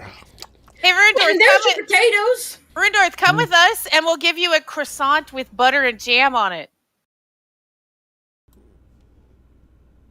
Hold on, let me get my drink. And he slams it down. I need another! Which promptly slides down the bar to him. And he grabs it and very dexterously he's like, I need another to go. He grabs it, he's like, I'm ready to go. All right, let's go. Come on. And we take him back to Wagon Master. Okay, well, he kind of shambles along. And kind of the whole time he's like, this is probably one of my greatest works. It is pretty cool. Yeah. Right now we just need you to let us inside. It's got a key. Can you show me where that key is? It's to the wagon. Where is it? It's parked in front of the smithy. The key! Oh Where's the key? Little Spirit, you're good at pickpocketing. Can you just pickpocket a key? I don't know which one's the right one. Just take them all. You try them all. All right, I pickpocket him. Pickpocket him like you will be sneaky about it, or pickpocket him like just go through this. I'm just going through his pockets. He's like, whoa, what's happening here? I'm trying to find the key. You seem to be inconsolable to find the key. I do not consent. I don't know. Well, I'm finding it anyway. Yeah, you find as you go through his pockets, there are several keys. One you recognize as the key to a room for an inn, because y'all have a very similar key of shape and size. The other one seems a little bit more complex, and you think maybe this is Wagon Master's key. Then there's another one that's fairly small, maybe to a small chest of some sort. That one's probably mine. Just leave it. And then he's actually got two. Probably for her chest. Yeah. He's actually got two keys like that. But he's objecting, but can't really. He's objecting as he's like. Try this one. It's the big one. Okay, I take the key and I try to open it. That's not the biggest one. I just gave him the statement. What are y'all doing? What? We're trying to put our food in Wagon Master so it doesn't go bad and no one eats it while we're gone. Be careful, it can self-destruct. We're not going to hit the self-destruct button. Oh, okay. I didn't go over to the new configuration. You can do that in the morning. We're just putting this stuff in here tonight. Okay. Okay, so we put the stuff in Wagon Master and we hang the beautiful you gotta map. put the key in. Oh my gosh. Okay, I put the key in Wagon Master. Did you turn it? Yes. Okay, you turn the key, you hear a click. Is that a good click? And I open the door. Okay. Make a dex save. A dex save? Everyone there. What? Oh, the anti-theft measures. Oh god. It's an actual. What the no? What? Wagon Master explodes, dealing 85 damage to everyone in the area. I believe you're all instantly dead. No, I'm just kidding. Okay, Wagon Master opens. I was like, what? You're like, what the no? Who is the key? Stug and I wake up in the morning. One of those moments where someone has that thought just as it's happening. Seems right. You gotta admit that would be. It would still be a great scene with just the wagon completely exploding, taking out the block. All characters died. What happened while we Rundorth is actually working for the fire cult. Cut to Rundorth. Just see smolder flames in his eyes. About him working with yeah. The smuggling ring, the counterfeit ring, the fire cult. I was an Earth cult plant the whole time. No, the wagon opens. At fights across the realm. You do see the control panel seems to be reworked a little bit as you walk in. I'm not even paying attention to that right now. Put the crates in the wagon. And we hang the map on the wall, which Shalon and I decorated. Okay, and you're able to get that up and kind of nail it into the wall over the storage or the workbench area. Yeah. Rudolph's like, don't mess with the wood. It's good wood. Don't hammer. The whole time, and he kind of just passes out on the ground.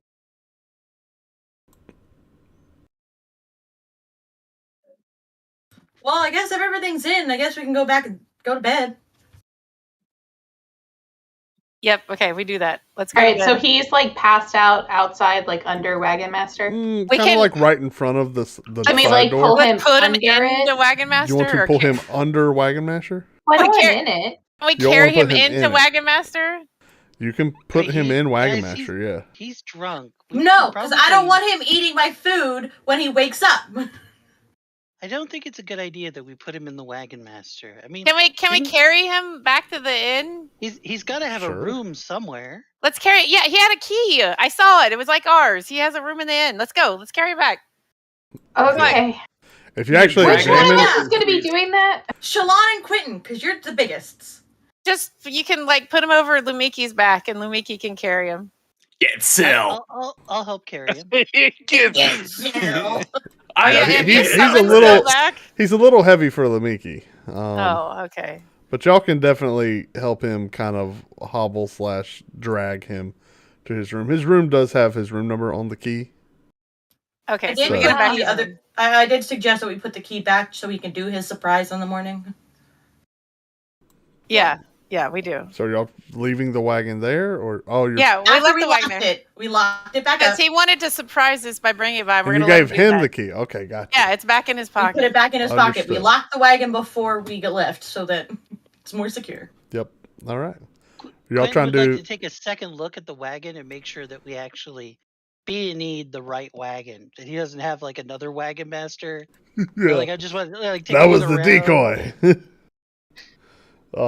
Yeah. Quentin, in fact, as you look at it, that wagon explodes, and you take 85. There's one. It's the same wagon. The fence is still burned from this morning. Like, it's the same wagon.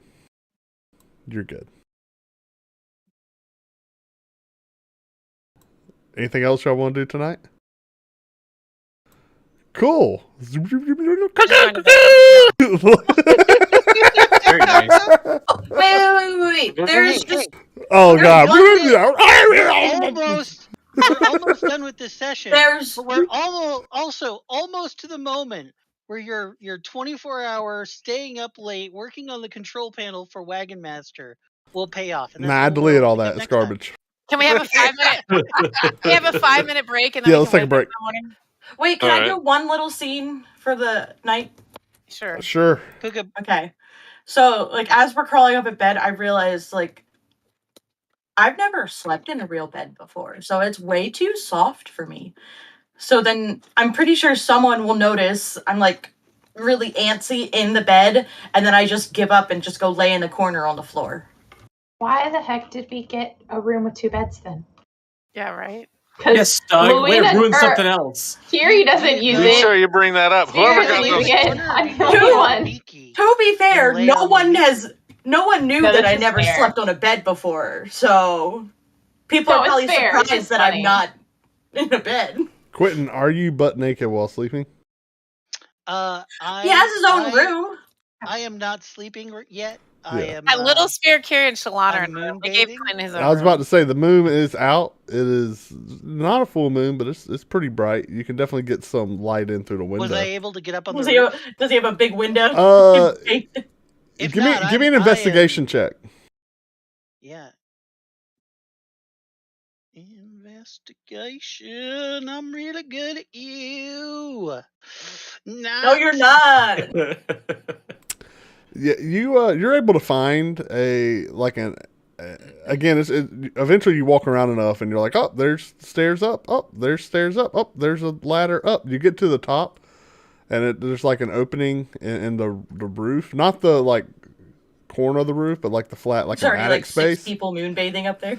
Yeah, but it's written on there. It's like fire escape only. Alarm will sound. Like that's what it says on on the door. Do you want to open it? Really worn out and like hard to make out what it says? Yeah, you've probably been there since the building was built. Like, you want to open it? No. I'm gonna I don't want to wake everyone up and make them panic. Yeah, you're pretty confident. Like, but I am. Is there like a neighboring building that I might? Can I get up a drain pipe or something? Or you can probably climb a drain pipe on the outside of this building up to the roof. Yeah. It's only 3 stories. Get up on the roof. Yeah. Yeah. Okay. Yeah. So you walk out front. Are you naked out front? No. Oh. I'm wearing like pajamas. Right. Okay. Pajamas. Okay. So give me an acrobatics. I could give me an athletics or acrobatics, quickly. Your choice, to climb up like one of the drain pipes. Oh yeah, no problem. No problem. 22. Yeah. You skirt right up there and you find yourself on the side roof. It is a it's kind of I forget the type of roof it's called, where it's got the clay tiles. Okay. Yeah, so you're gingerly walking over them. You don't want them to all slide off, but you can get stable up there. Okay, yeah. And you just lay back up against it, bask in the moonlight, and you get an urge to unbutton that shirt. Of course, it's already off. I have exposed myself to the light of my goddess. Yeah. All right. Well, yeah. You can stay up there as long as you want.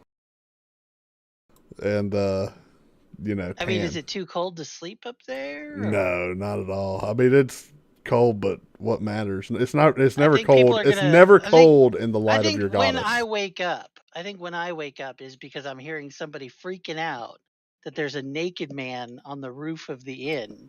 Yeah, but you're one of the tallest buildings. That probably won't be till morning. It's fine. You're fine. Okay, there we go. Okay. Yeah, no. You're never cold in the light of your goddess. So. I mean, it's hard. Yeah, there's a lot of hard things. I don't think I realized time is passing, and I just kind of drift. You're drifting. That meditative sleep. Mm-hmm. Yep. And now I think. And now we're gonna take a break. All right. Yeah.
Day Day. And we're live. We're back. Hi, everybody. Nobody watching this now. I was about to say, who's here? Wax has joined the game. We don't have anyone watching anymore. What do you think? You think there's like going to be 15 years in the future? People are like, we found the greatest D&D stream of all time. They're going to be, no. Hey. Those words died in the void. I have linked this to at least my only one other friend in life. So it's possible. You know, Rob. Things could work out. They could. I mean, they don't text me back anymore, but that doesn't mean that they won't check it out. You know, like. Yeah, I feel you on that. Ceiling fan. Okay, so fake until you make it. So ceiling fan. Right. Welcome back to Riddicle Kroll. Riddicle Kroll. Brought to you by Smooth Late Night Canadian Talk. Speaking of smooth late nights, everything goes fine for you on the roof there, Wax. Okay. Do you wake up and come down at all, or just let the absence of the moon? Well, I mean, is it cloudy? It's not. It's a clear night. Well, I mean, we're in morning, right? So is this like a lucky day? We're in morning. We lost Doug. Is the moon in the morning? Did something happen? Yeah. The moon is definitely still in the sky. Did she give me poison pie? I think I'll linger on the roof for a little bit. Staring up at that moon. Yeah. Well, until the point where it just becomes not visible. The sun. No. I just long enough to do morning prayer. You know. Understood. Well, people are definitely out and about before. Well, I'm done moonbait, so we'll go ahead and reclothe. Button up. Sure. Yeah. Okay. That's fine. You're just a crazy guy on the roof at that point, and that's a guy on a roof is a lot different than a naked guy on a roof. Those are two an improvement, right? Like those are. One is like, up in the world if you. The other's like, we need to stop and have a conversation about this, right? One's like, you guys get that hood ornament. One's like, man, that guy had a rough night. The other one's like, oh no, this journey's still going, and I want to be a part of it. That other one is just like, there's been too much weird around these parts since this adventuring group was coming. I'm moving. Yeah. I'm moving to one of those towns that adventurers don't visit. Yeah. I'm going to Fandelver. So yeah, everyone, you guys wake up just fine. Very, very good night's sleep. I don't think y'all have done anything, but let me do a long rest just to be sure. The long rest. I get a level 5 spell back. Heal me, right? On yon combat tracker, yes, it will. Cool. Because I know Kiri fixed me a little bit, but there were still some points on me, I do believe. Well, you're all. Oh wait, everyone's not on the combat tracker. Because y'all had to split well, it was party. Just the 4 of us in that cave. We had to split the party. There's a second little spear. Yeah, there's 2 of me. Oh gosh. Oh my gosh. I don't think we can handle 2. Oh my gosh. Wow. That's what the softball team has told me too. 100% we couldn't handle 2 of them. My nickname when I was actually able to play was Chipmunk because I just ran around the field. Yes, ma'am. All right. Nice. So y'all have been long restified. Huzzah. Everyone is ready to start the day. Yay. Y'all come down to the continental breakfast. You want to partake? Yeah. Oh no, I'm really watching my. Yes, of course I want to partake. Okay, yeah. I mean it's full spread. You got biscuits. You got cornbread. You got bacon. Do I notice you got sausage, any croissants? You got eggs. They got scrambled. They got fried. Huh? Do I notice any croissants? You do. No, they have a waffle maker. Have you ever had a waffle? Various baked goods. There's a waffle maker too. There's actually 2 of them. Get in line. I'm probably just standing there, just like, Oh my goodness, this is a lot of food. Yeah, they don't do all the meals, but breakfast they do right. That's the most important meal of the day. Okay, so breakfast is done on time. You'll know that ain't nobody hanging out at the Helm at High Sun for breakfast. You know what I mean? Ain't nobody messing with breakfast over there. All right, they're at the Swinging Sword. That's where breakfast is found. Although it's only continent. It's only continent. They don't sell. This is for you guys only. Everyone else starves. All right. The point is, there's a line at the waffles. All right, that's what's important. Yeah, they got juices. It's all there. Right? If only there were a mobile cart out front with some peach syrup and butter. But no. There's jam. They got jams there. No. Oh. It makes waffles. Oh yeah. Was there chicken to go with the waffles? One day. No chicken. Do you ask that? No. No, remember he's in mourning still. So you don't ask if there's chicken to go with waffles? I do not. Okay. So he's still depressed. He can just put bacon on his waffles and then pour the syrup on top of all He's that. still full from his cherry pie. Most people are putting bacon on the waffle. I can put a gallon of honey on it with my alchemy jug. So just let me know. Or mayonnaise. With mayonnaise, it's 2 gallons. Oh. You gotta eat it all before you can switch stuff. Oh. And you can't just dump it out. You have to eat it. Pretty sure that's not how that works. Well, every dawn it changes, so I can now. Well, you can change it, yeah.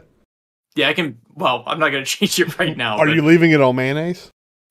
I'm pretty sure it's on honey, isn't it? What is it? It's on water. It's on water. Oh, it's on water. water. Fill up the thing. Yeah, but I can. Water specifically. Correct. Yeah, right. We can change it though next time we need to because it's now a new day. You can indeed. I will just be staring at all the food, just amazed.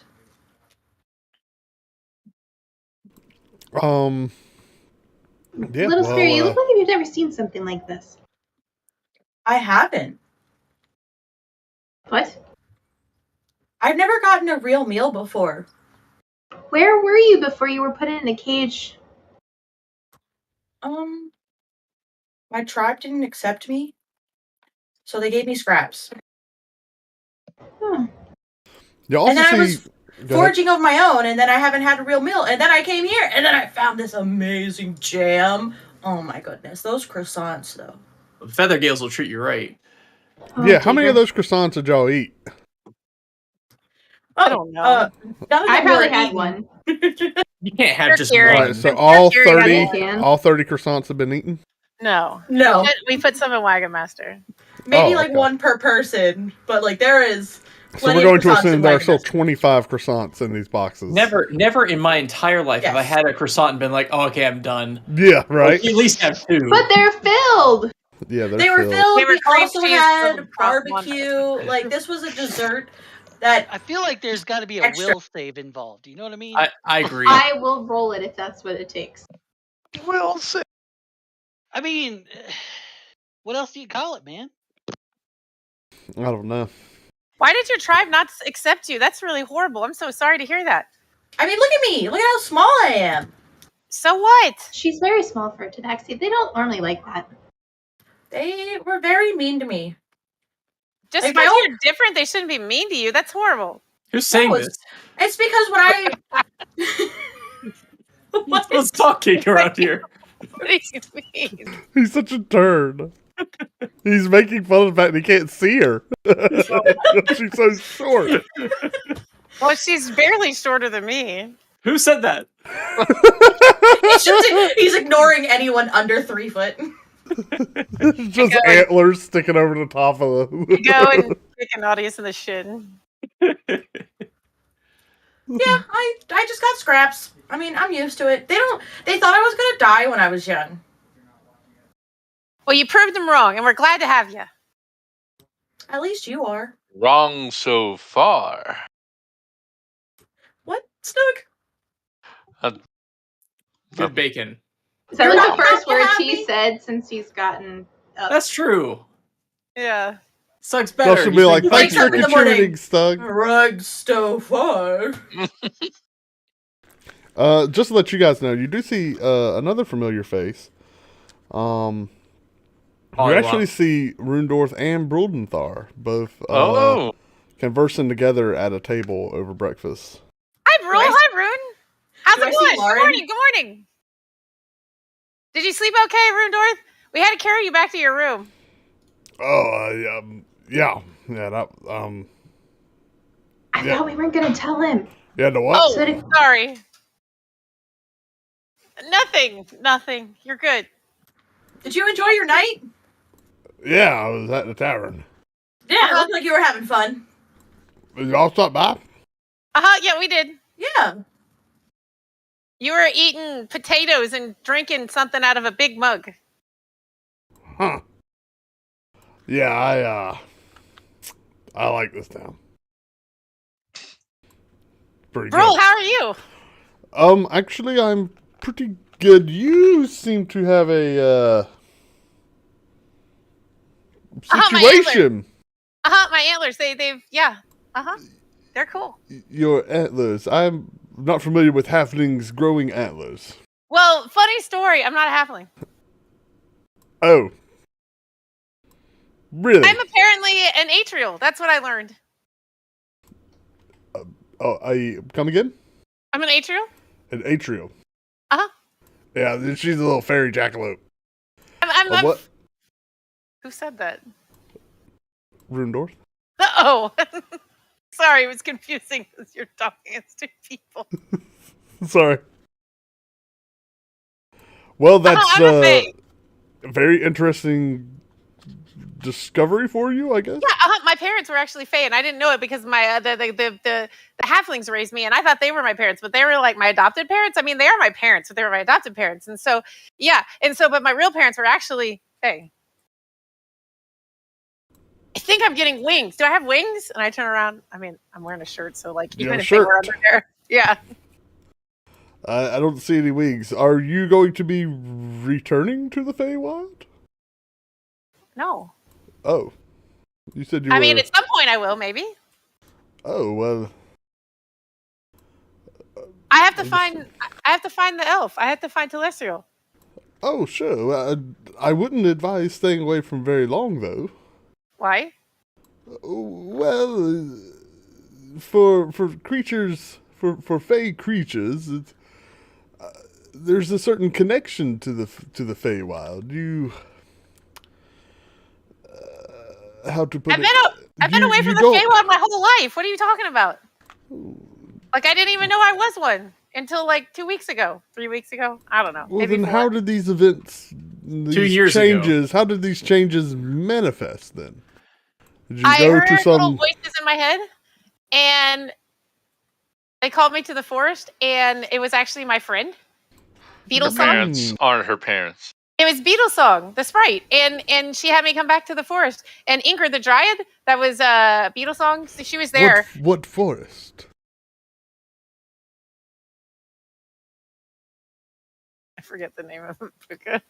All forests are connected. It's just the high forest. The high forest. Oh, okay. So there's probably a very high concentration of Fey magic then. In the forest? Yeah. I mean, yeah. Why wouldn't there be? There was a bunch of Fey in there. Well, these are definitely not natural halfling transformations taking place. I guess I'd just say, if you are of the Feywilds, you would definitely want to go to your own realm at some point. There's... oh, how to put it? It's like a... more of like a co-joining of worlds. It is... you draw upon some sort of magical energy. I don't exactly know how to explain it, but... would I know what he's talking about? This world does not necessarily allow you to channel it. Vaguely. But I'm 22 years old, and I've been here my whole life. I've never gone back to the Fae. That's very true, but as I said, you must have gone somewhere that allowed these changes to manifest. Oh yeah, I had a dream. I mean, like I went back to there, and I was with Inker with she's one of Balanos's like friends, and the Dryad, and I went into like a dream or whatever, and then that's when it happened. Where were you physically? In the High Forest. Interesting. Yeah, Shalon, I mean, you would know that though magic is very... the possibilities are seemingly endless. For creatures that are of a certain realm, which Kiri is, frankly, of a completely different realm than your own physical world, there are bonds that they have to their home realms, in the same manner that if you were to spend your entire life in the Feywilds, changes potentially would come upon you as someone of this realm. And the same thing for any other planes or realms. So as Kiri was separated from her natural Fey realm, it stunted her physical development. Right. And so there was an event that took place that... Am I supposed to be taller? No. No, I'm telling Shalon this is like just in her mind. Sorry. Oh, okay. I thought you were. This is just information she would know. I thought you were Brule talking to The point is if she had grown up in the Feywild, she would have already been an Atrial by now. She is an Atrial. She would have been a developed Atrial by now. She would be a completely different being altogether. In the same manner that if a child halfling had grown up in the Feywild, that potentially could have been a different being. In other words, she took on the traits of the physical world that she was brought up in. Perfect. And this is somewhat true. Said out loud right now? No, this is happening in her brain. I really wanted to yell. Sorry. Mutating! But that's just kind of what Ruldenthar is like, oh, you're different. Why are you different? So, yeah, sorry. I grew up in the Silverwood Forest, but then that's where I grew up. With the Dryad in Balanos. Do you know who Balanos is? Do you know the Dryads? No, I can't say that I do. Oh, okay. I miss Balanos. He is like a second dad. Which I guess really he'd be like a third dad because I didn't know my first dad. And so who I thought was my first dad is actually my second dad. Well, we all have many father and mother figures throughout our lives that guide us along our paths. Help us to become... Make her feel less special. Nothing. Just help us to become the people we are always destined to be. All of that is to say, don't neglect your own homeworld. I'm not saying you are not becoming who you will be, but you owe it to yourself to allow your body to experience its own nature, if you will. Oh, nature is very, very important. No, nature. Not nature. I don't know how else to say that. What? The essence of what is proper for yourself. I think what he's saying is like, be who you feel you are and not have anyone else influence you. I don't know. Nope, not that at all, actually. I was saying that she may want to allow her homeworld to influence her some, She spent her entire life absent from the influence she needs to be who she naturally would be. So she needs the nurture part. Okay. But the High Forest is probably a great place to start if this is what allowed these changes to take place. It's definitely probably... I'm very confident there's a connection to the Feywild in the High Forest. You mean she didn't always have neighbors? No. No. What's that sound? Not when I met her. You said it, Bunny Fufu. You sounded like you were part motorcycle. That's I have my window open. When I first met her, I thought she was a little halfling with a snow leopard. No, I'm an 8-year-old with a snow leopard. I thought it was a halfling too. Yes. Well, Yeah. I'm just Those were an I'm just a interesting couple dwarf. days. I just read my books. Taxi. You are rather tiny. Definitely the tiniest tabaxi I've ever seen. I like that. I'm a tabaxi. Are you? We all come in different shapes and sizes. Isn't it wonderful? out of character. How big are tabaxis supposed to be? About the same height as humans. Like Humans. 6 or 7 foot. Yeah, or Yeah, taller than they can be humans. taller. Yeah. Yeah. Are you for real? Yeah. Yeah. You just Oh. think of Avatar, the blue people. They're pretty tall. I Yeah, said they're they're supposed to like 9 to 12 feet. They're a little bit taller than most people. Yeah, they're supposed to be people-sized jaguars type. Not 2'3" or whatever she is. 2 foot. 2 foot on the money. Just 2 foot. Yeah, not that. Well, I must thank you again for returning my books, my research. I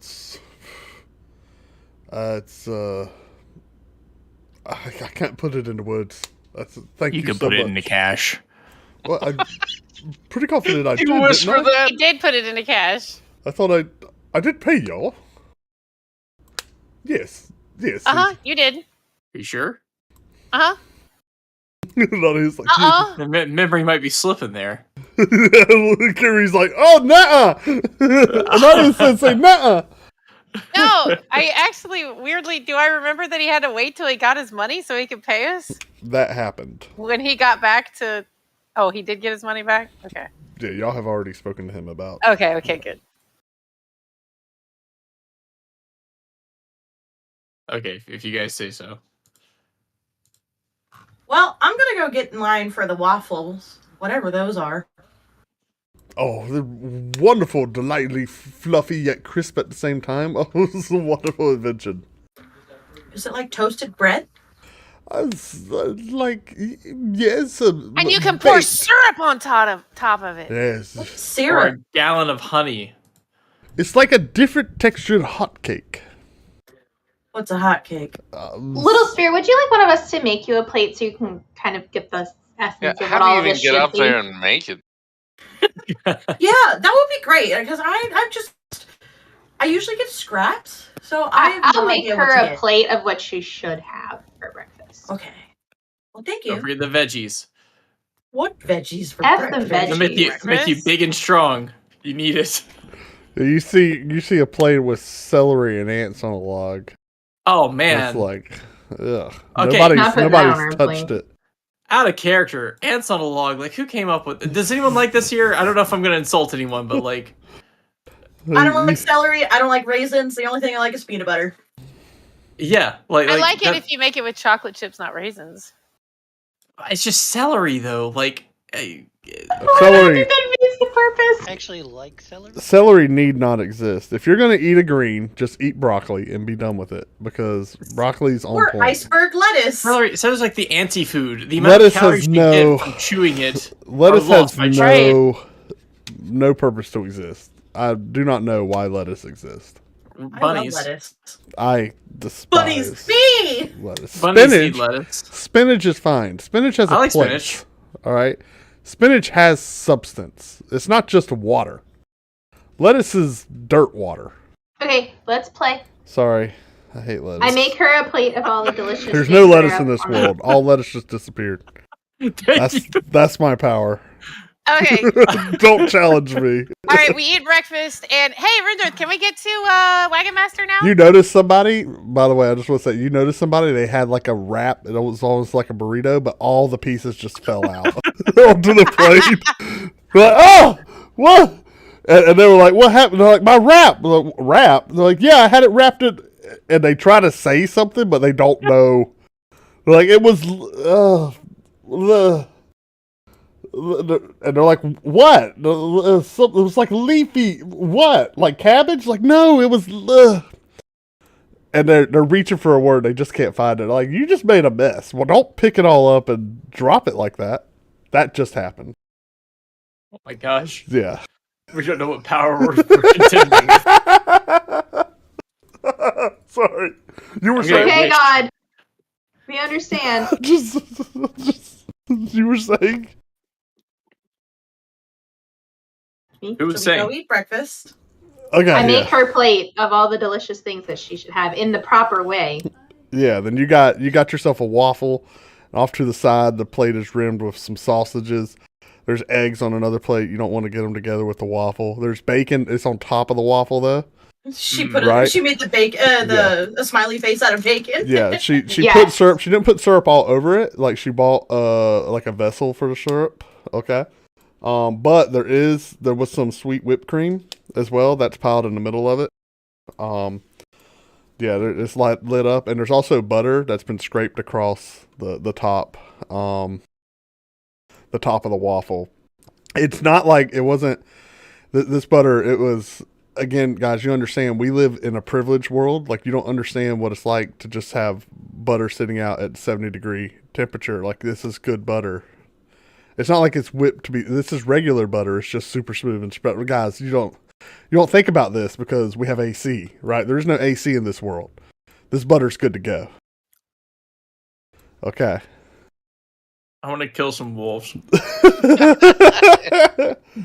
I was trying to get us to Wagon Master, not stop yeah, but we're talking at breakfast right now. All right, you guys eat breakfast. Yes. Yeah. And we go to Wagon Master now. Yay. Or did Wagon Master come to us? Stug. You see Stug, we got Rundorf. something to show you. You see Rundorf as y'all walk outside, like he kind of runs in front of you, in front of the door. He's like, I have a surprise for y'all. A surprise? A surprise.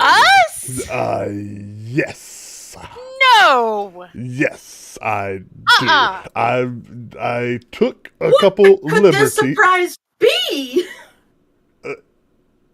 Well, it's the wagon. You know about the wagon. But I took a couple of liberties, and what about if you would follow me?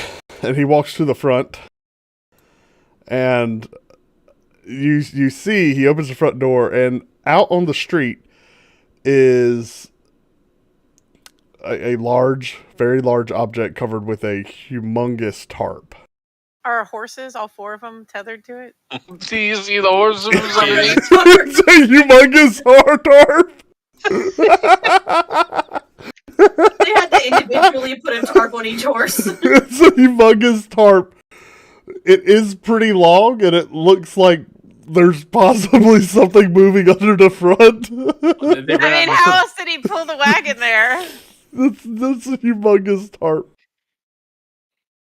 Did you tarp the horses? I don't know. And he walks down, and he walks to the front, and you see him like pull and he just like pulls, and he has to run a little bit, like to pull this whole tarp off the whole wagon and the horses. And he reveals Wagon Master with all four of your horses,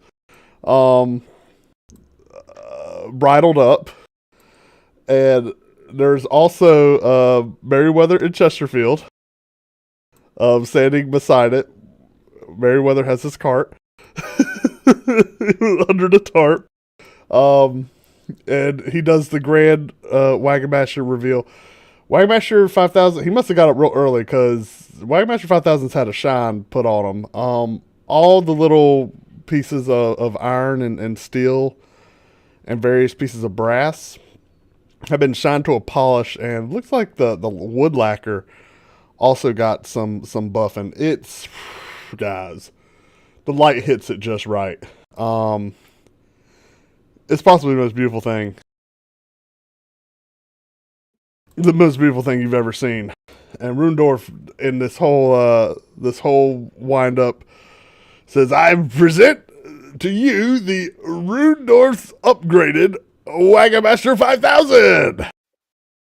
I would have gone with a different model, but I oh my goodness, I've never seen this before. Well, so I just look around like, do we clap? I don't.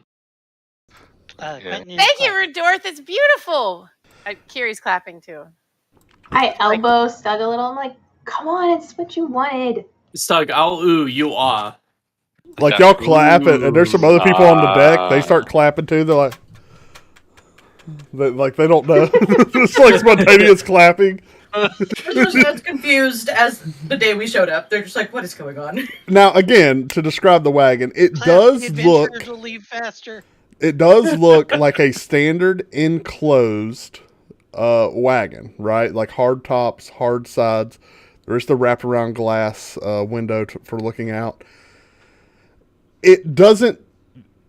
It is. I'm not going to say it's like inconspicuous, but it doesn't look like what you guys know it is. It just looks like a very nice, very large wagon. Not quite one of the humongous monstrosities for transporting like 20 people, right? But definitely a decent in between in regards to, something where you're piling 6 people into the back of a wagon, being pulled by 2 horses, and a very sizable, very capable mobile home, if you will. So, yeah.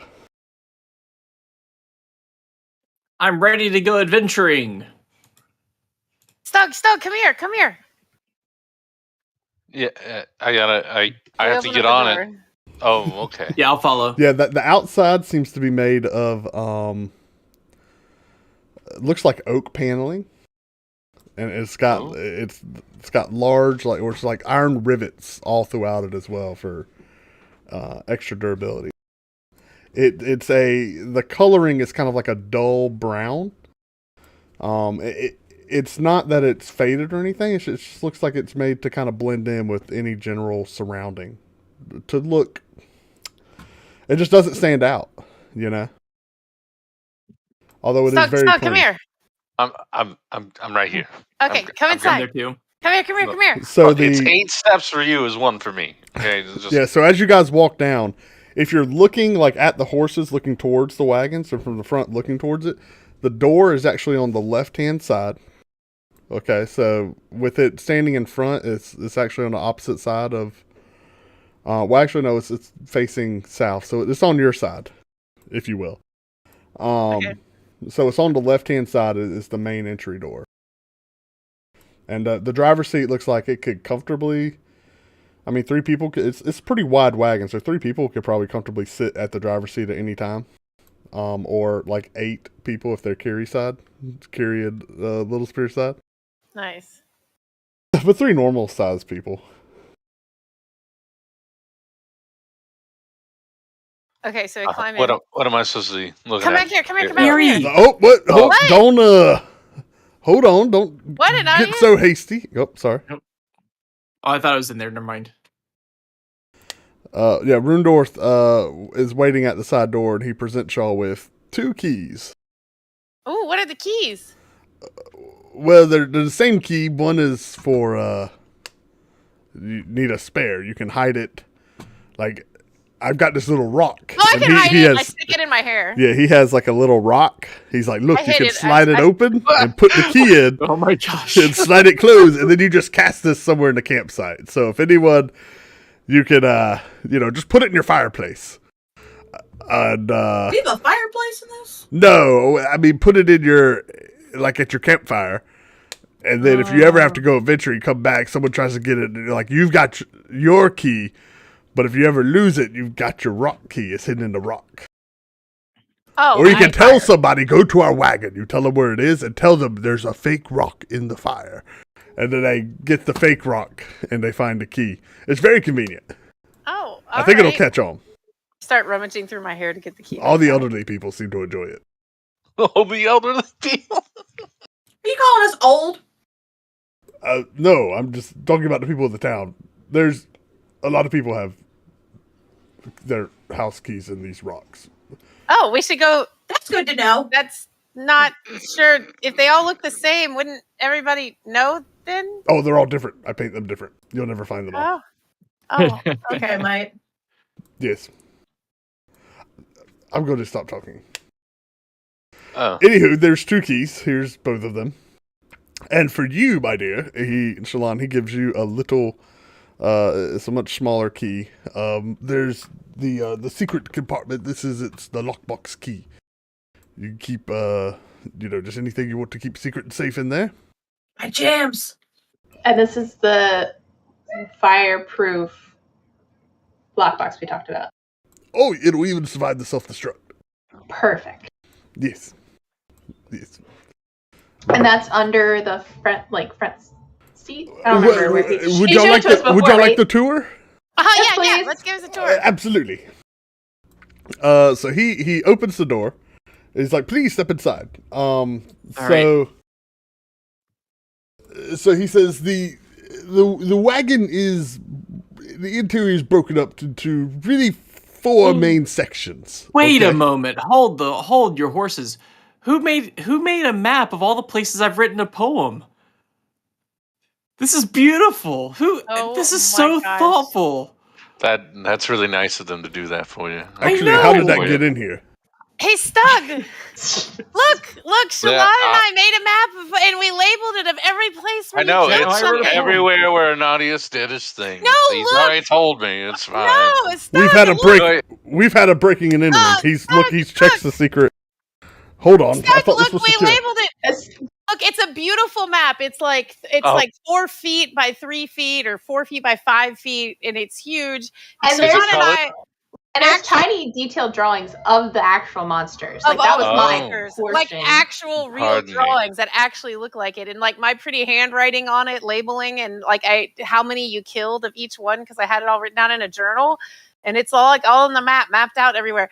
And we left it so we can keep writing and adding to it after we come back to Wagon Master every time we have an adventure together. Guys, that's really nice that you did that. There's a whole case of croissants. I don't care about the croissants. The jams and butter. I care about the croissants. I'll help. We might be able to find an artist to put it on your. Stug would reach over to Carrie and she's about.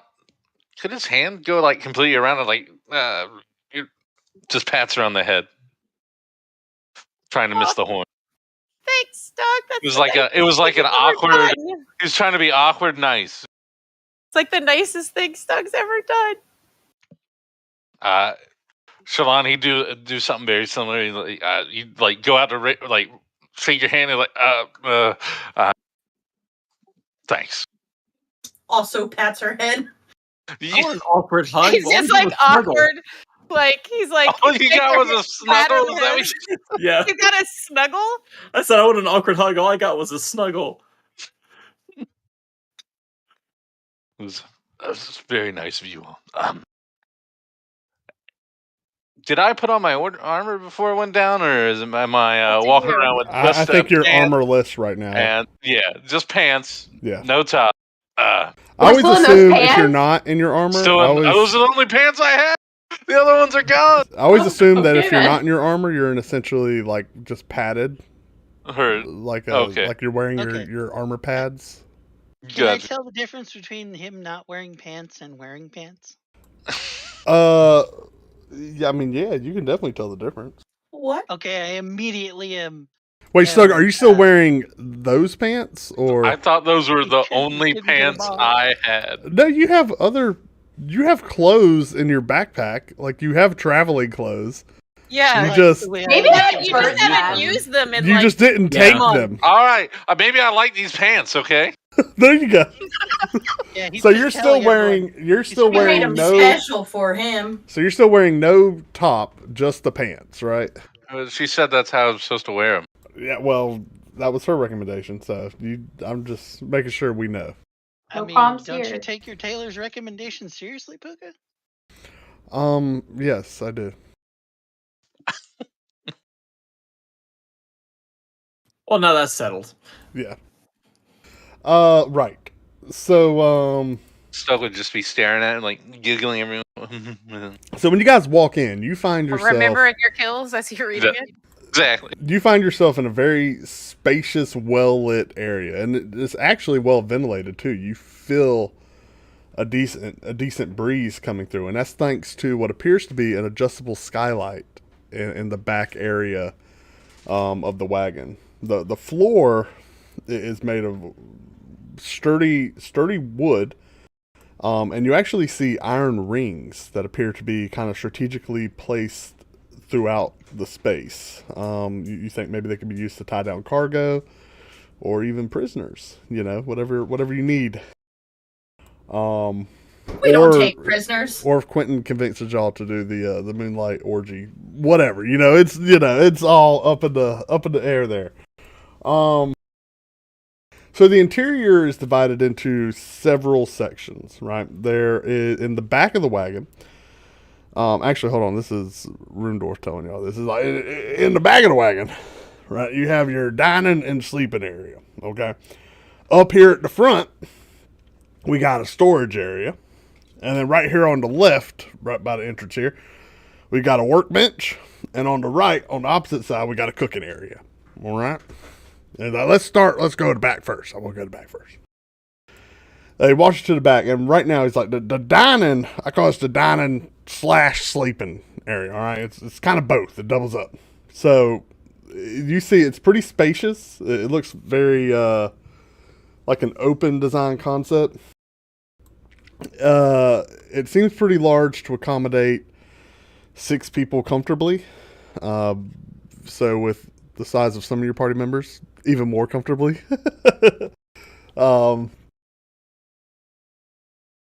So the back, it seems it is furnished with what looks to be, it's a wraparound cushioned bench seat that butts up to a dining table, right? And so it's just like a great space for communal meals, games, or any other activity you got. And he says, and when it's time to rest, the bench seat and the table here, they transform into like a cozy sleeping area. It's got warm blankets and ample space for every one of you. He's like, this space is well lit, and he's got like little lamps that are lit all around it, little lighting sconces, and it's ventilated with the skylight there. And you can open it, you can screen it, or you can close it if you want. However you like. I've got these nice, and he puts the screen, these nice silk screens here. Look at that. You can see through it, and it keeps the bugs out. That's just the best, right? That way we don't have to get bit by mosquitoes. That's right. He's like, now, hold on, let's go back to the front here. And if you turn around, and he points back to the front, and he points like, this is your storage area. And it's located near the front. You guys see what appears to be adjustable like pegs and little slots like weapon rack holders, right? Lined all along the wall. And it just looks like you can move them and arrange them to hold whatever variety of weapons along the entire front of the wagon here. The area is also equipped with large storage containers in the form of chests. And also like wall lockers. So little cabinets as well. These containers, they seem to provide a lot of space for basically anything. You might any tools, different supplies, and personal belongings as well. They can be divided up. They seem pretty easy to open. They got little durable, easy to undo latches on the front of them, and they also have slots where you can put padlocks on them if you so desire for some areas that's like personal, where you want it for only to be yours. When you open like some of the chest up, you see that they already have like pre-slotted out organization compartments to just keep your stuff from rummaging all over the place. So nice little happy compartments for everything. So you can fill them up to your heart's desire, or they are removable. and so you can either remove them and they kind of fold down and collapse flat. If you're like, I just need to open space in here, so the space is very customizable, with the dividers and the different shelf space. And also in this front area, Rundorf will point out, and over here, and he kind of points to you, Shalom. You look down here, and he'll slide a little hatch back. It's actually a floorboard that he just presses and slides, and that's where your storage container is. And you put your key in there, and he asks for it, Mm-hmm. and he unlocks it and pulls a latch up, and it's like a 3x3. It's a very large container that's got seems like a heavy lid, although it slides open easily. Anything you put in here is going to be just fine, secure, and hidden. They shouldn't be able to find it with any searches. I do excellent woodwork. And you see when he closes it back and slides it up, that if I didn't know it's not there. No, in fact, there's a chest that sits on top of it. Wow, that's really cool. That is really cool. So even if you move the chest, you look, you do not see that seam. How he's done how he's essentially done the groove in there, like, it is very difficult to see. So it's probably a good space for, like, say, some of our gold and gems, and then, like, my book too. Then maybe your most important valuables. This whole thing's a vault. Okay, so it's whole thing. I mean, it's going to be hard to get in this wagon if you don't want people in this wagon. Yeah, except we were self-destructed at some point in time, I'm sure. Yeah, I mean, it was pretty difficult to try to get into last night without a key. Well, yeah. Oh, y'all put that. I was wondering. I thought somebody broke in here. Rudorth, you were here with us, you silly goose. I was. I had to go through your pockets to find the key to the place so we could get in. You were talking in circles. Okay, I don't remember any of that. You were really drunk. That checks out. Well, moving on. Let's look at the workbench over here, and he walks over and he's like, "It's really just got about anything you can need." You see the workbench area, which is off to the left and kind of in the center of the wagon, and so it seems designed for just very practical and versatile use here. For just about any task where you just need to sit down and get something done. The bench itself is made of like a dark cherry wood, and it features several drawers. We have dwarves in here? No, drawers. Heck dwarves. Yeah, 3 dwarves. There are dwarves. How many dwarves do we have There with are us? dwarves made right into the bench. Okay. Yeah, they say, "Hi, my name's Jim." There's drawers and cubbies for storing. They're like little itty bitty drawers for like pulling out and storing little tools and whatnot. You mean like those little organizers for like bolts and stuff? Yes, the little drawers. That's up above, but there's larger drawers off to the right and left, and there's also cabinet space above too. But they're, for storing different tools, materials, and just any other supplies, right? So the surface itself has ample room for working on various projects, and there's also, the area is well lit due to lighting sconces and lamps overhead. So just looking at, like, Shalon, you think it's a great place for scribing, anyone to do any type of tinkering, any herbology or something like that. It's just an excellent work area that can be built out for anyone to work on any sort of crafts while on the road.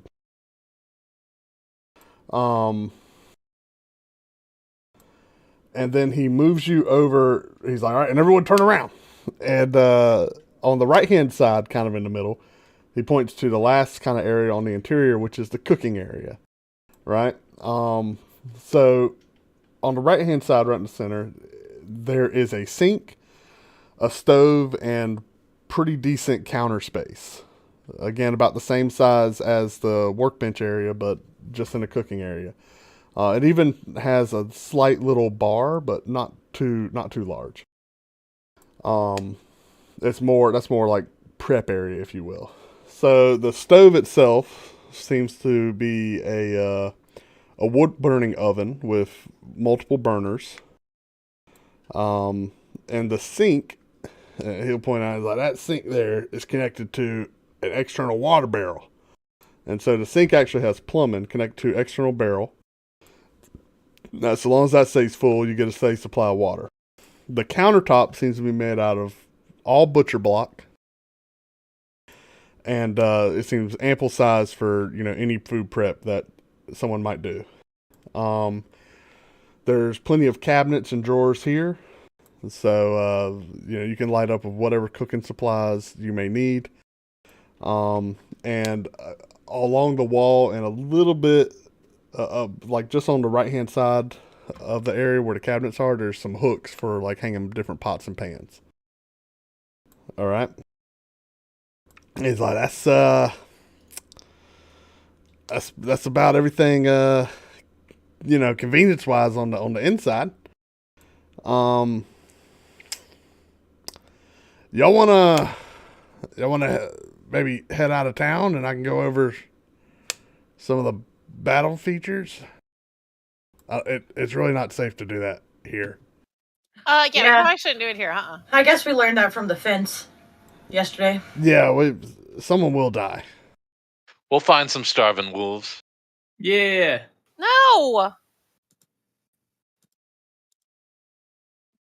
Okay. I mean, well, let's go. He climbs out. Harry, He's like, as you cry out no, Quentin looks back at that map that you drew where most of the things he killed were animals. And is just kind of like looking back and forth. I've had to save so many wolves from them. It's ridiculous. They're starving. They're dying They're anyway. not evil. I fed them. They don't eat berries. They ate these. Hearing these discussions, Quentin has this like strange tingly feeling in the back of his mind, but he can't quite place it as the group proceeds to move out of town. Yeah. So he actually hops up to the driver's area, and is anyone sitting up there with him, or everyone gonna stay in the wagon? Me, I'm always up at the front. I'm on the top, on the roof. Okay, sure. Like usual. Wait, how'd you get up there? Just kind of scampered, I guess. Acrobats? I thought there was a hatch from the inside. There's a hatch on the inside, plus I'm just really good at climbing. You could just climb through the skylight if you want, but you'd have to pull the screen back, or you rip the screen to pieces. Do you rip the screen to pieces? No. Oh, thank goodness. So you open the skylight and climb through. So as y'all are like riding out, Brildenthar is just kind of yelling. He's like, well, he said, this new upgraded Wagon Master 5000, it's got several battle features, okay? You mean Rundorf? Yeah, Rundorf. I'm sorry, did I say Brildenthar? Yeah. Sorry. Okay. He says, the wagon, okay, listen, it's capable of deploying. It's got a variety of obstacles. Obstacles? Right? Yeah, during a chase. Okay, so we got caltrops. I climb up out the skylight so I can look behind too and just look around. Yeah, we got caltrops, and it's got armor plating and a smoke screen. Is there a place so I can sit up here and shoot? Yeah, the whole top. Is there a seat? I mean, it's... I think there was a discussion. It's got like a rim. Nest. Oh, I think I can do that. Yeah, I shillelagh, and I just shoot to see if I can shoot from sitting up there. Yeah, you can shoot just fine.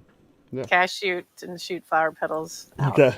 Yeah, so you just shoot random flowers and they kind of bloom and make little flower patches.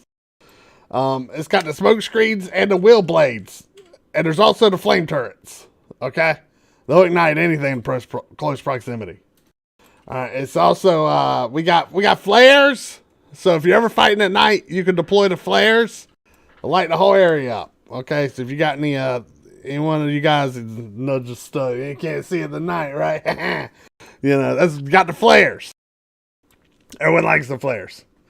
Shalon has a magical glowing stone that can light up. Did Stug actually go up top? Okay, well my flares work in anti-magic circles. Didn't think so. Oh, well, that's good. Yeah, all right. Yours? My eyeballs do. So Stug and I are both still inside. Uh-huh. Huh. Are you not excited a little? A little excited. You probably should put it on, or an audience is going to be really upset.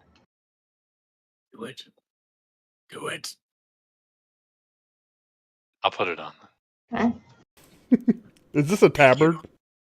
No, I mean, like, he needs to put on a little excitement, like airs, like. That's right. Yeah, I'll do it. It's fine. And he's like, its main offensive armaments is like are the deployable ballista.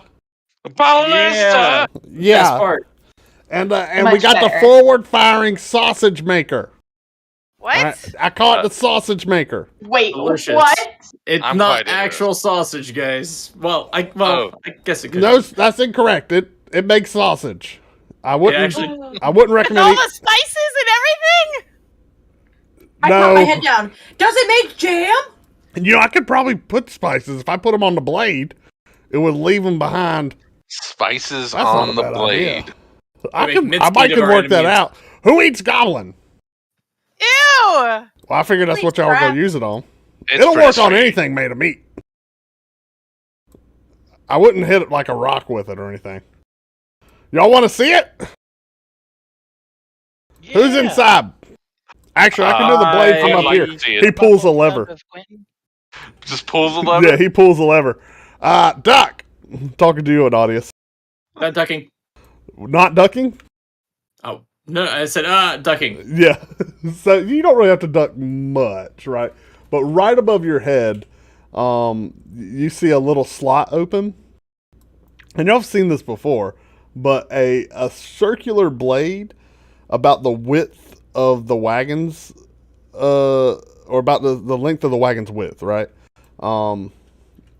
Fires out. And when I say circular, like a flat cylinder circle here, right?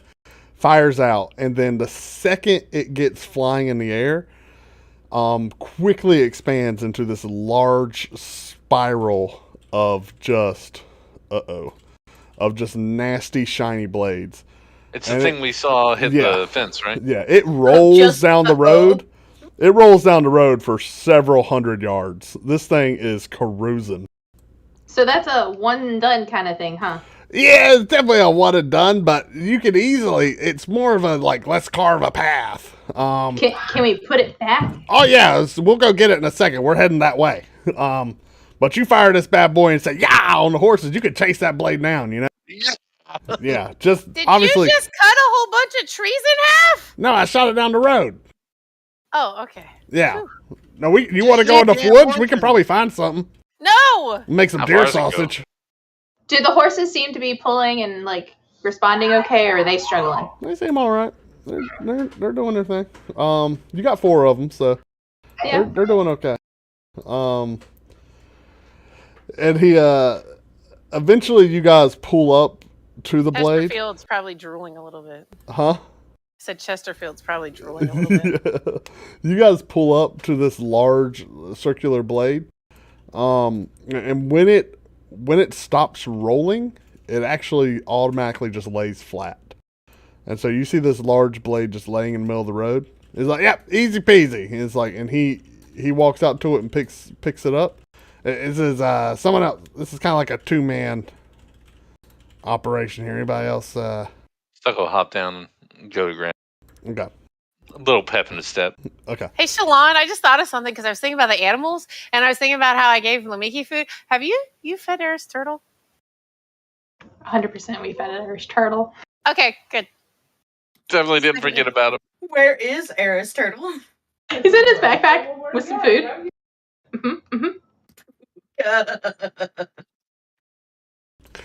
Yeah.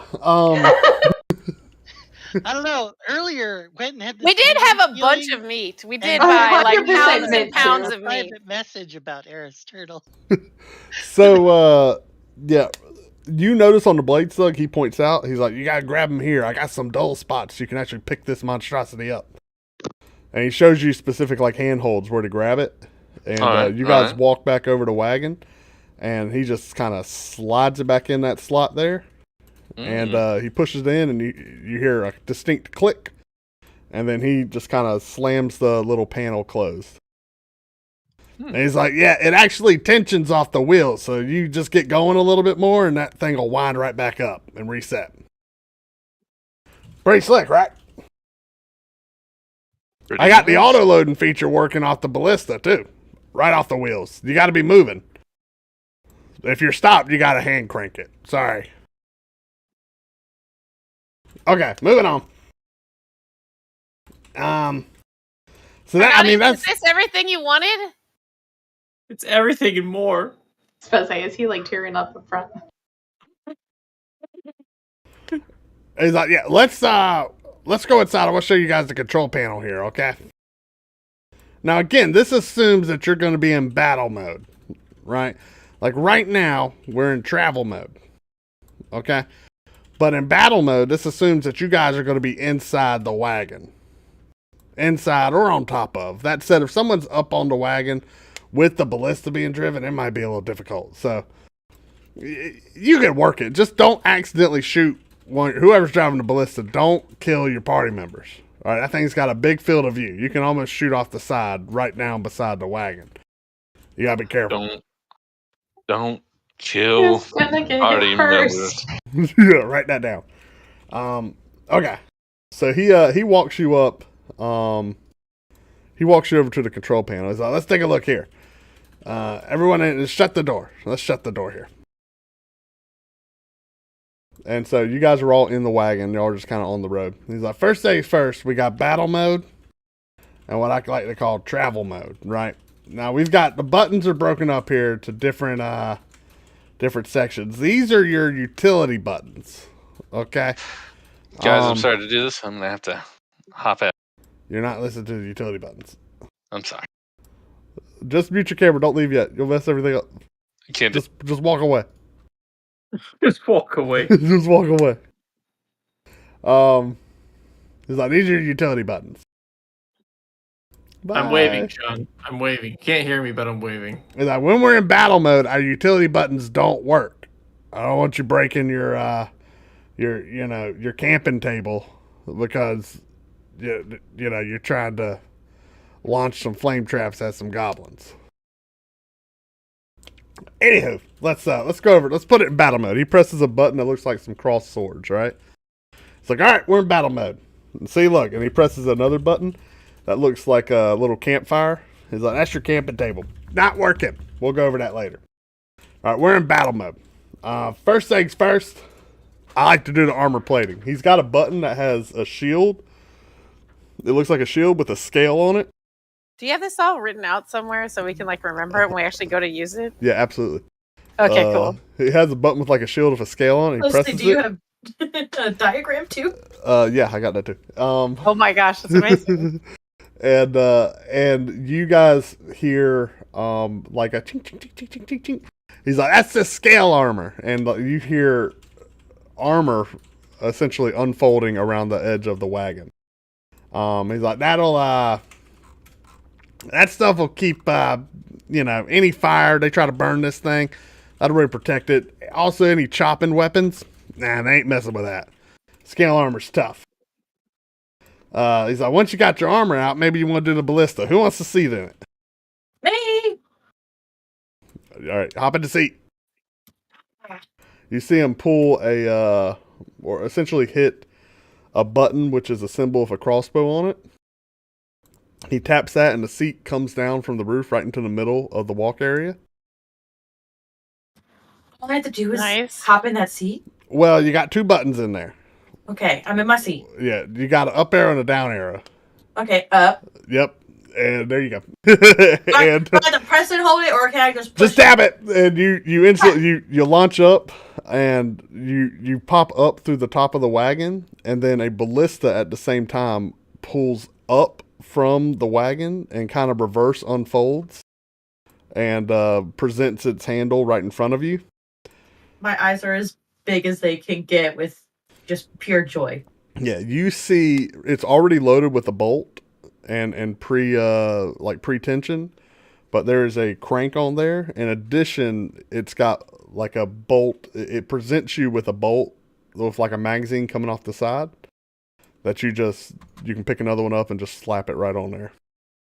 Like I said, you hear him from below. It's like, when you're moving, it'll go ahead and recock itself automatically. But if you're standing still, you're going to have to do the wheel. Okay. I mean, you can shoot one if you want, but please don't shoot it into the woods maybe a tree. Actually, I don't know how Kira would feel about that. No, don't shoot a tree. Okay. Well, don't shoot the dirt. That'll just mess it up. Let's not shoot it. It works. Let's not shoot it. It works. Y'all want to rob somebody? Down. No. Press the down button. I want to rob somebody. No, little spear. Okay, you press the down button and it I think you've done enough of that already. It recollapses and you find yourself back in the seat in there. And when you hop out, he presses the button again and the seat zips back up into the ceiling.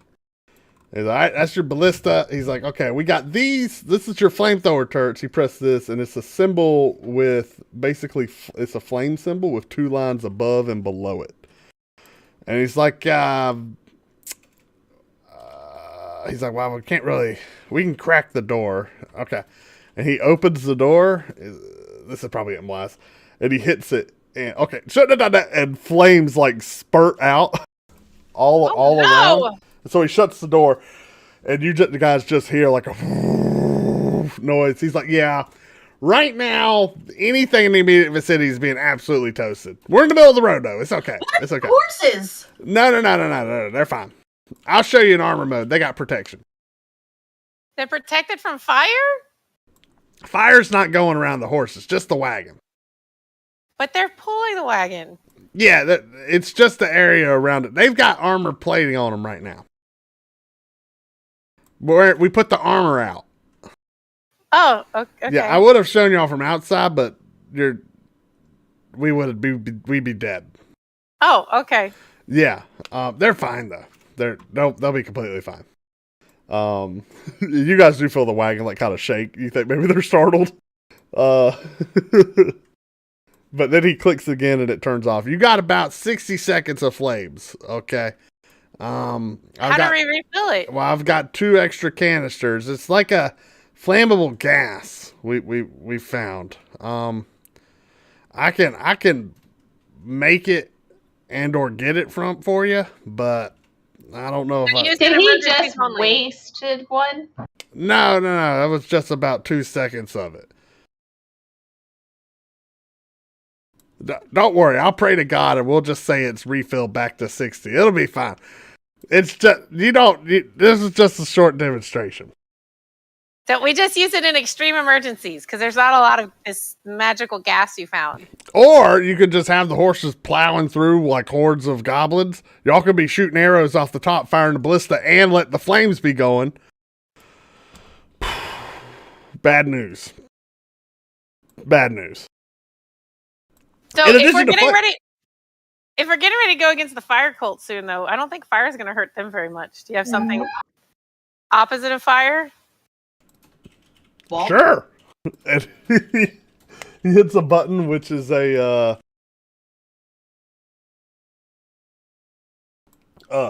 it's essentially a wheel with like blades on it. And he taps the button there. It looks like a wheel spoke. He's like, you got your wheel blades. Just nice. Run a bit close. Yeah, they might be immune to fire, I guess, but not immune to a good chopping, right? Uh-huh. Yeah, you could just retract those. Those are your wheel blades. Yeah, I call them blade bouquets. They're beautiful. He's like, we also got we got your flares. I'll just launch one. He'll tap it. You can't really see it during the day. I mean, you could see it. You guys hear a launch off, and you can see through the skylight. It's like, yep, there's a flare burning there. That went pretty high. He's like, yeah, each one of those will burn for about 5 minutes. Are you just wasting all of these? No, I got more in your cubbies. You probably got like 20 in there. The magazine holds 10. You could just tap that button and go. I wouldn't do that though. What else we got? We got a flares. Got a smoke screen. I think y'all have already seen that one. I won't do that one. That's only got 3 charges now, right? But I got some extra canisters you can refill. We got caltrops. Also 3 charges, but it's just in a box. You can buy more of those and fill the box back up. It's caltrops. I remember, you've seen the blade. That's about it, I guess. That's amazing. Yeah. Let's take it out of... Are you okay? Did you pass out? No. No. No. No. He's like, all right, let's take it out of battle mode. And so he presses the battle mode button. You don't have to retract the armor. If it's already in battle mode, you take it out, the armor's coming right off. So he moves it out of battle mode, and you automatically hear like a clinking noise. It's like, that's the armor. It just retracts, and the armor kind of like pulls back in. He's like, now I got to tell you about all the utility items I built into this thing, right? Like, you're not killing all the time. You got leisure, right? The orgy bed, right? This is where we get to the orgy bed. I mean, that's one of them. First off, we got adjustable shocks. Look over here. This is your utility section. And so he's got a little slider. There's like a coil. It's like a spring lever. And it moves between a picture of a brick and a picture of like hills. And he's like, this is between when you got like a paved road versus you're in the mountain. You slide it, whatever you want in between, that'll adjust your ride. Nice. He's got another one that's like just like a mesh pattern. These are your insect screens. Tap this button, it'll cover every opening. You can always remove them by hand, but that way you just press one button and all the insects are blocked out of it. Tap it again, it'll retract all the screens. This is your toilet. It's a picture of a toilet. Taps it. Picture, nice. How does it work? That just deploys the toilet. There's nothing fancy on it's a hole on the side of the wagon. You guys asked for this specifically. You don't seem proud of it. I'm not. There is a roll of paper. He taps it again, it retracts. This one's like a little merchant stand that's over your kitchen area. You got the window there, he taps it, and like an awning comes out on the what would be the right hand side, opposite the entrance. Nice. And there's like a window that opens up. It's like you can I don't know, sell biscuits or something from your kitchen window. I don't care what you do here. But this way you got an entrance on the back side, you got a stand on the other side. You can I don't know, sell bombs, whatever you adventurers do. Biscuits or bombs? Got it. Biscuits or bombs. Those are, well, you can make bombs at that workbench. That'll be fine. Here's your table button. It's just a picture of a table. You tap it. The dining room table folds down to the bottom. And so it folds out of the way. It's like, and you tap it again and it comes up, and basically that's what you build the bed on. So it just kind of retracts it out of the way. The bed table here, or the bed button, it's just 3 Z's. You tap that and the table swivels and becomes part of the bed area. It'll roll the cushions out and everything. All the benches just kind of lay down. And so he shows you that, puts it in bed mode, and so the whole back area just turns into one level bed area. All the cushions seem to kind of fold together. He walks back there and opens up a little cabinet, and it's full of blankets and extra pillows. He's like, you store the stuff in here, put it back in there. You got it. Last one's the skylight. You can control that over here. You can open, close it, or do the screen. Oh, I apologize. There's one more, and yeah, the top bed. And it's just a picture of a bed with an arrow pointing up. You tap this, and it unfolds the area. Now, when this is open, it's on top of the skylight, so you can't have this and the skylight going at the same time. Okay, so you're sleeping up top, you're sleeping down below. Quentin nods at that remark. Well, I guess Quentin gets the top bed every night. Unless we need the ballista. Yeah, so if you go into battle mode, the top bed's gonna automatically collapse in. Be ready. So don't.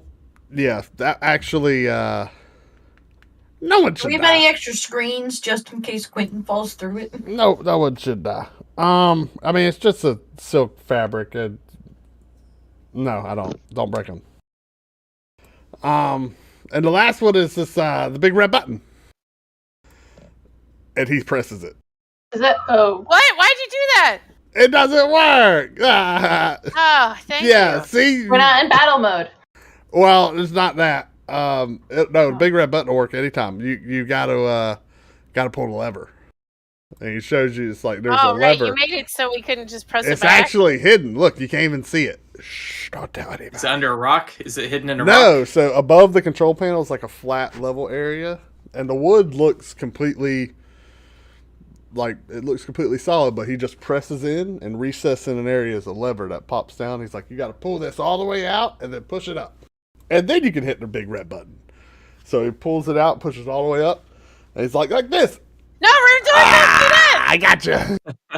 We would all die. Yeah, we would definitely die, and he pushes the lever back up. Don't do that. Now, how much time do you have between pressing the button and the actual explosion? 30 seconds. Okay, that's plenty. Yeah, that's plenty of time. That's an awful lot. I can make it shorter. No. Oh no. No. You're not gonna want to beat. So you do fireballs, right, Shalon? Yeah. Yeah. You know how big that area is? Sure. It's a pretty big area, right? Yeah. This is about 5 times that big. Alrighty then. You don't want to be here. Press it and run. Let's see. So 30 seconds. Does it automatically Yes. disengage the horses so they can run 5 too? rounds of combat. Does it automatically disengage? Hey, Mana the Dragon, horses so shush. they can run too? Does it automatically disengage the horses so they can run too? They can run. Does it automatically disengage the horses so they can run too? I think he didn't do that. I think he was just going to sacrifice the horses. Quentin is doing some mental math. He's like, so. Yes. I mean, that I can maybe Don't run press- like please don't press 240 feet in 30 seconds, guys. I don't know about you, but You can only run 40 feet in 30 seconds? How slow are you? 240 feet. Oh, 240 feet. Oh, that should be fine. That should be. Isn't a fire? How big is a fireball's AOE? 30-foot radius. 30. Okay. It'll be fine. In my head, I was like, no, it's bigger than that. So I'm like, oh fuck, I can't outrun the fireball. I just listen. I would not recommend pressing the big red button. I have no other way of putting it. Okay, dokie. But if you do press the big red button, they're gonna die too. Okay, good to know. Yeah. I will never push that button. You can't reach the lever, so.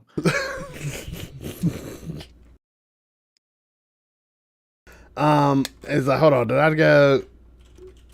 Oh, I didn't do this one. And there's a camping table, or it's just a fireplace, and he presses it. It's a picture of a campfire on the button. It's the last utility. He presses it, and then out of the side, the same side you guys are on with the door, a long table shoots out of the side of the wagon, and an accompanying long awning over the top of it.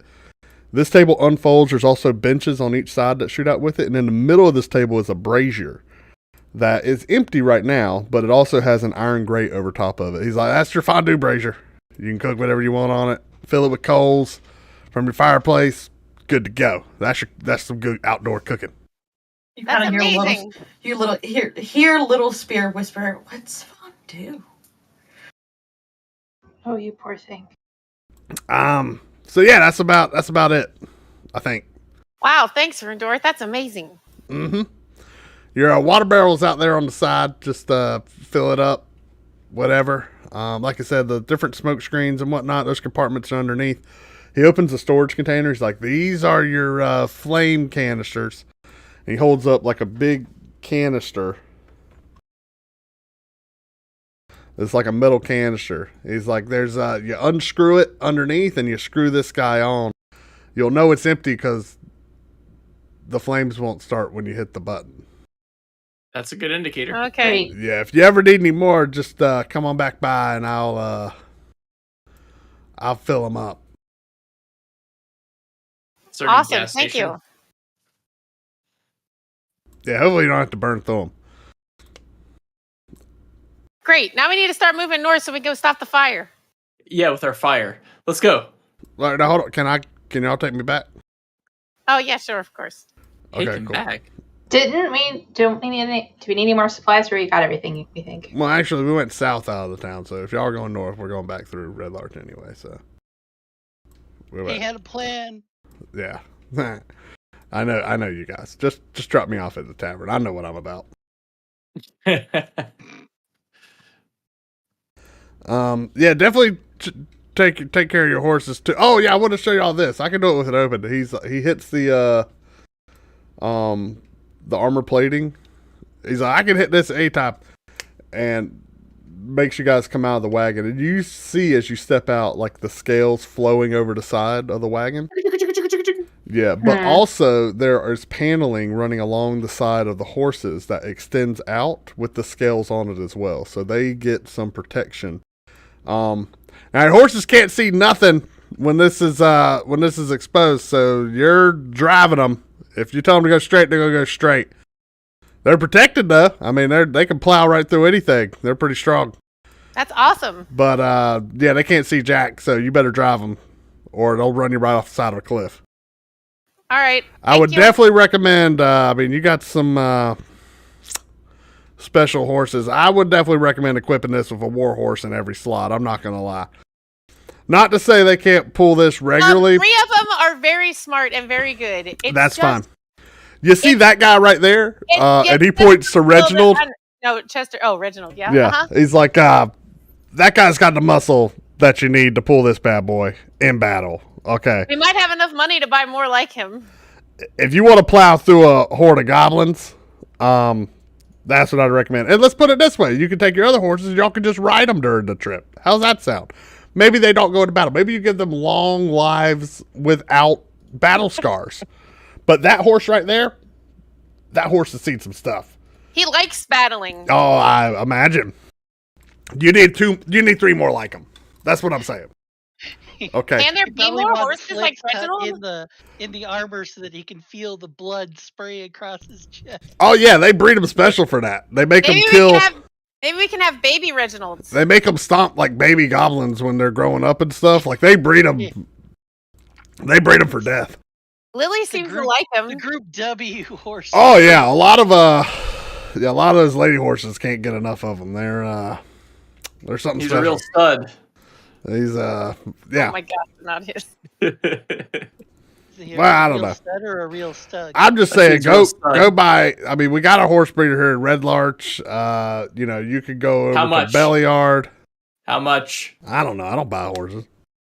I'm just telling you, go talk to them. Did we pay like $250 or something for Reginald? 400. 400. I think he's like 400. I think Lily was $250. You go talk to, you can go to stables here. You can go to Bellyard. They got good stables there. Whatever you want. I'm just recommending that you have yourself, if you're going into battle with this thing, I'm talking charging hordes of goblins and orcs, and you got this armor up, you're going to want a horse that isn't freaking out or scared when they start hearing boom, boom, boom, flames going off. I'm inclined to agree, but let us acquire some other war horses. You got ballistas firing over. You got the sausage maker going. I mean, you need, Sounds good. Well, thank you so much for doing just this. recommendation. The only other one I would recommend is maybe put this Merriweather fella at the front. He's not scared of anything. Okay. The goat? Yeah. Rolling snug socks? He's not scared of anything. He's not. No, not at all. That's funny. I mean, I could work on a design to let him run out in front. I don't know if he can keep up with the horses, but maybe if he just kind of hovers there, he could be like a little cheerleader. But you'd have to come back by. I can't do that right now. Or maybe like a walking platform where he could walk in between the horses. I don't know. Just food for thought. Like a commander. Merriweather, the commander, the commanding goat. He's not scared of anything. That's all I'm trying to say. This goat's not scared of anything. Stick that admiral's hat on it. Admiral Merriweather. That goat's seen some stuff. So one thing to note too is you see like the horse stalls are all, and I call them stalls in the yokes because that's effectively what they are when they're armored up. They seem to be completely protected. But the driver area is also kind of enclosed, right? So it's enclosed, covered with armor as well. So it seems to be at this place, this thing turns into a tank. There's a latch or a door on the side for getting in and out of the driver's area while it's in armor mode, but it's effectively covered, so you don't have to worry about that. Is there a way to see the yes. Yes. Okay. Yeah, around the entire area, the whole circumference of this wagon is glass paneling that can be removed. It's got like reinforced bars, and the glass comes down, and you can actually shoot arrows out of it from the inside. So it is effectively full cover mechanically. It's a very tiny slit, so it's very hard to get arrows in, but super easy to shoot them out. But you can also shoot from the top. And with the railing, small characters probably have half cover. Larger characters don't really have. It's a tiny railing, but smaller people could probably dip down under it pretty easily if y'all were shooting bows. If Voice was shooting or Stug was shooting bows, they'd be like, "Nah, you're not in cover." Gotcha. But there's also a ballista up top. And all right. Again, all the things. Get the fire.